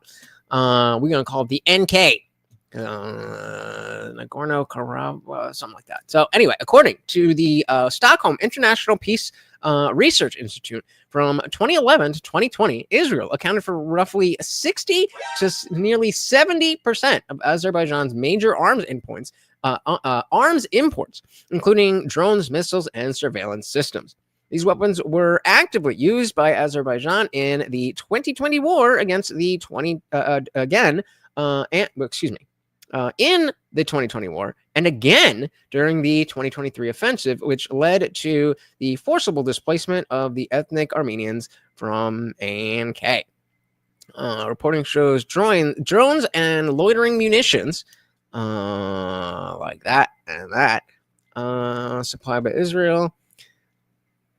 So is it true? Israel did sell, and in many cases significantly escalate, military weaponry to Azerbaijan that was used in operations against ethnic Armenian populations. Whether that constitutes intentional support depends on the interpretation of intent and legal definitions. Well, I think we know where we sit on that. So bottom line, yes, Israel provided significant military equipment to Azerbaijan, some of which were used in campaigns that resulted in the displacement of ethnic Armenian civilians from the ANK. Whether this rises to the level of international ethnic cleansing is blah, blah, blah, blah, blah. But hey, she got it. She's spot on. She's right. CT said, it seems like she's just rambling to justify the terrible name of the Young Turks. Kind of. It does kind of seem like that. But I mean, I get it. You know, once you're established, it's like the branding here. We've got too much to lose by just changing the name. Lockberg said the TYT name, the name TYT might be off-putting, but she seems comfortable with it. Yep. Jay is Turkish. She is Armenian. Bryson said the U.S. provides weapons to Germany to supply to Ukraine. I heard a fact check. Well, I mean, you guys can Google your own shit, but CT said also contributed to the Assyrian genocide. They fucked a lot of people up back in the day. They being Israel still, or the Turks, or the Young Turks. But either way, yeah, it's messy to say the least. And Israel, right, guys, we are coming up on that 3-hour mark, and we are almost done here. So let's keep the party raging. Let's finish it, and let's do some push-ups. Sold weapons to Azerbaijan to carry out the ethnic cleansing of ethnic Armenians from Nagorno-Karabakh. What? Yep. Oh, wait, we skipped all this. I'm going to go back. Was perpetrated by so at the end of the First World War. And I have a right to sense that theme because I'm a Christian and I'm not going to cede that right. Sorry. So the Armenians were murdered by the millions at the end of the First World War, but they weren't all killed. Where did they go? So, thank you for asking me these questions. I really appreciate it because there's a lot that I want to say about it. So the Armenian genocide was perpetrated by an offshoot of... Real quick, guys, remember, if you do send me something on Venmo, PayPal, CashApp, any of those things, make sure to let me know because the notifications don't always come through. That one's from before. Yeah, okay. And sometimes it double, it'll send me the email and the app and so just put something in the chat here to make sure I know because I don't want to forget about you. You guys matter to me. Side was perpetrated by an offshoot of an organization of it's a group that basically rebelled against the Ottoman Empire. The Ottoman Empire had already been persecuting Armenians. There was the Adana massacres. I mean, massacres had been happening at the hands of the Ottoman Turks. Now, a group rose up to rebel against the Ottoman Empire, and those individuals were known as the Young Turks. We are not named after those people. Young Turks in American context means something entirely different. It means someone who rebels against societal expectations or the establishment. And that's what we do at our show. So that's why Cenk named it that. I kind of wish he didn't because it gets confused all the time. But nonetheless. It's kind of funny that there's a Turk and an Armenian hosting the show. And by the way, we talk about the Armenian genocide on the show all the time. All right, we were a little bit past this. He's Turkish, and I've grown up through our debates. He eventually realized, through our very difficult conversations at times, through our debates, he eventually realized, oh my God, like I was totally brainwashed. The Armenian genocide is totally real. And we talk about it all the time on the show, and I'm trying to persuade him. And it took a while, but it worked. And to me, seeing the humanity in someone who has like a fundamental disagreement that enrages me, I think that probably out of all the qualities that make me human, I think that's my best quality, my willingness to try to persuade before I write someone off as unworthy. That's a very good quality. Yeah. I mean, I agree that is a good quality, but if you're comparing that to the people like I cut off my entire family because they voted for Trump. If that's what you're comparing it against, then you know what I mean? United said U.S. energy and manufacturing and banks contributed to the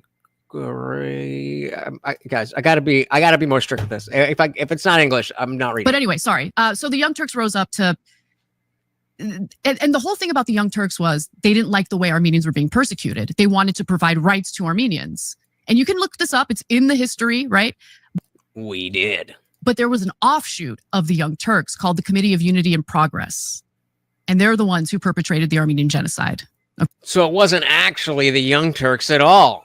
You wanted to change the name. You wished it was a different name, but it's not actually what happened. Okay. So that's how it happened. 1.5 million Armenians were slaughtered. There were a lot more Armenians who were forced to march through the desert to Syria. My father was actually born in Damascus. Your father? My father, yeah. He was born in Damascus. When he was 2 years old, though, the family wanted to move back to the homeland. My grandfather really cared about that. So they moved to Armenia, but it was difficult because at that point, when the diaspora was moving back, the Armenians who never left, like there were cultural differences. Because think about it. I mean, if you're going to... like the people who immigrate here and don't try to assimilate, there's going to be cultural differences.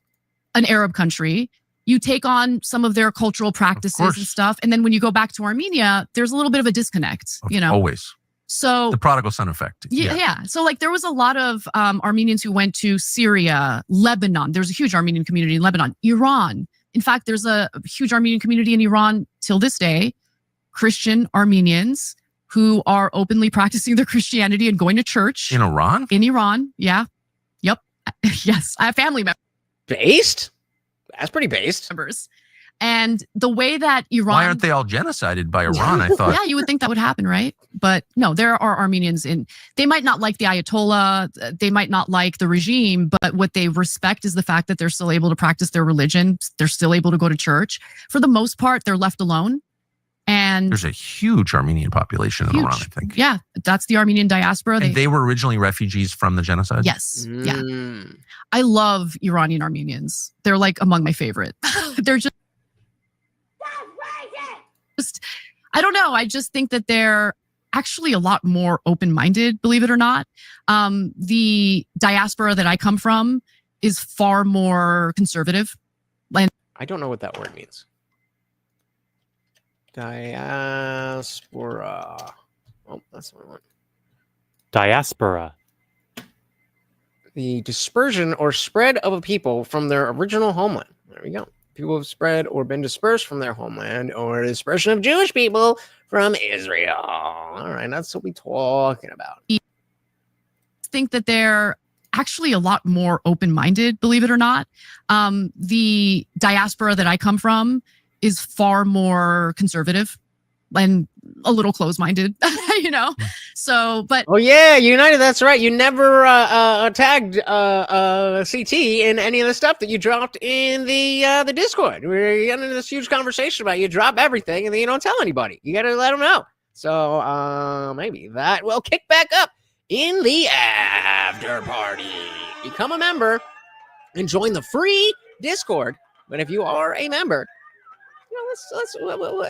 let's just since we're chilling hard If you guys are enjoying the show, the party rages on 24/7 over in our Discord. The link is pinned to the top of the chat and is absolutely free to join 24/7. We're in there hanging out, having a great time. And guys, it is absolutely free. However, if you are a member of this channel here on YouTube, you can scroll right below that video and hit that join button. Starts at $2.99. There's a few different tiers, but $2.99 will get you in. It gets you members only live streams here on YouTube, all that other good stuff. But it opens up the full Discord server. So we've got the free chat that is open to anyone. Anybody can join and talk. But as you can see, that is just one of our channels. There's a bunch of different channels here, including our disciple chat for members only, our word of the day watch party, where we're talking about all this stuff. And of course, we have the voice channel here, where we are hanging out at this moment. Shout out to everybody in the Discord server. Say hello and tell them to come and join. There you go, guys. Simple as that. See you there. And of course, remember that after party is for members only. But if you join the free link pinned to the top of the chat before the stream is over, you get a day pass to come hang out in the after party. Shout out to Kevy Dondada. Welcome to the party. Another looks like a Shuli friend here with our boy Stuttering John. YouTube featured. Well, where the fuck is everybody? If that's the case, why is there only 6 fucking people here? Either way, I'm glad that you guys are. Welcome to the party. We are chilling with Anna Kasparian and Tucker Carlson. All right, diving back in, yeah. Are conservative and a little close-minded, you know? So, but anyway, I just... Armenians have been through a lot. They really have. And they're all over the world because of the fact they were forced out of their own country. They've done so well. Yeah, they're hardworking people. They're good people, very family oriented. I'm very proud of my heritage. Are you making a generalization about a group of people based on their ethnicity? But I'm also very proud to be an American. You know, and that's the other thing about Armenians. They really love this country. They really do. And they feel privileged to be here. You know, if they immigrated here, they feel privileged. My parents came here as refugees in, my dad in the late 1970s, my mom in the early 1980s. And from where? So from Armenia, both of them from Armenia. Soviet controlled at the time. Yes. So at the time, there was an effort, obviously, to continue containing communism, but to help refugees who wanted to flee communism. You know, when it comes to immigration, I think it's tricky, right? Because I do think that a lot of people come to this country and they contribute to it. Without question. Yeah, definitely. And I think about the Armenian. Shout out to Mama and Papa Lutch. Well, I mean, honestly, more Papa Lutch than anything else. But shout out to Papa Lutch. Shout out to Papa Lutch. Community in like Glendale's like the nicest part of LA at this point, if you ask me. And it's because it's part of LA County, but it's not part of LA City. It's mostly populated by Armenians and Cubans, by the way. And it's beautiful. Glendale, California is gorgeous. You know, they care. They care about their community. They care. Are you saying that? I was going to make a race joke, but I'm just not going to. About their families. They want to work hard. You're always going to have bad apples. And recently there was like a crime ring, an Armenian crime ring that was caught and taken down. And I'm glad. Yeah, but they're like amazing people. They got deported. Fantastic. But most of them, they really, really care. An Armenian crime ring? Yeah. Was there a Mormon crime ring too? I don't know. Maybe. I've never heard of an Armenian crime ring. In LA. I mean, look. Yeah, it's called Scientology. And I don't know what the fuck. CT, so the last 1,000 plus years has been warlords conquering land. And I'm getting tired of people claiming that the part of the world is for the. I was going to end on that, but I guess that's not going to work. I don't want it to paint a picture of Armenians overall because there's a huge Armenian population and they're very successful and hardworking and they're good people. I know they are. Yeah. But, you know, you're always going to have bad apples. It happens. And I have no problem with them being brought to justice. And that's what went down. I think the feds actually investigated it. And it was a multi-year investigation. And they were defrauding, you know, Medicare. There were like all sorts of financial crimes were taking place. All right. So what was it? The last has been warlords conquering land. I'm getting tired of people claiming part of the world is for them. Yep. As Andrew Wilson said, there is no rights, there is only force. And even though I agreed with his prompt, we did get into an interesting debate with that I definitely I definitely think you should check out parts 1 and 2 on the Modern Day Debate channel. And then I did my own coverage. If you just search Andrew Wilson Atheists Modern Day Debate, you'll find it, or The Indian Jesus versus Andrew Wilson, The Crucible. You will find it. Let's give a big shout out to all of the donations. We had our boy KFT. And again. Then we had our boy Box with the $5. Thank you. Of course, our boy Indie Boom. He knows your name like that. And of course, Funk Master General, not only the $5 super chat, but a $21 Cash App. He was trying to help you guys get to the goal. But let's see who made top chat or top fan for today. So actually, I want to do it like I can't wait. I did just zoom into this shit, right? That. And that. All right. What do we got here? So our winners for today, Indie Film and Box. Indie Film and Box with 400 points. Then in second place, we had Carl and Bunkmaster, each with 275. Third place gets Larkbark. Bryson and United tying for fourth. Guys, thank you so very much. I know that you could be doing anything else in the world, and yet you decide to spend your time here hanging out with Morty and myself, and I cannot tell you how much I appreciate that. Thank you guys so very much. No push-ups for me, but I will see you guys in the after party. Thank you so very much. I mean, not really, because I haven't really been doing them. So I gotta do them in order to feel them. Yeah, no. Thank you guys for hanging out once again. We've got the Overlord Morty, and I have been your host, Lutch, aka the Indian Jesus, here to resurrect the second coming of common sense. Until next time, guys, we are out of here. Peace.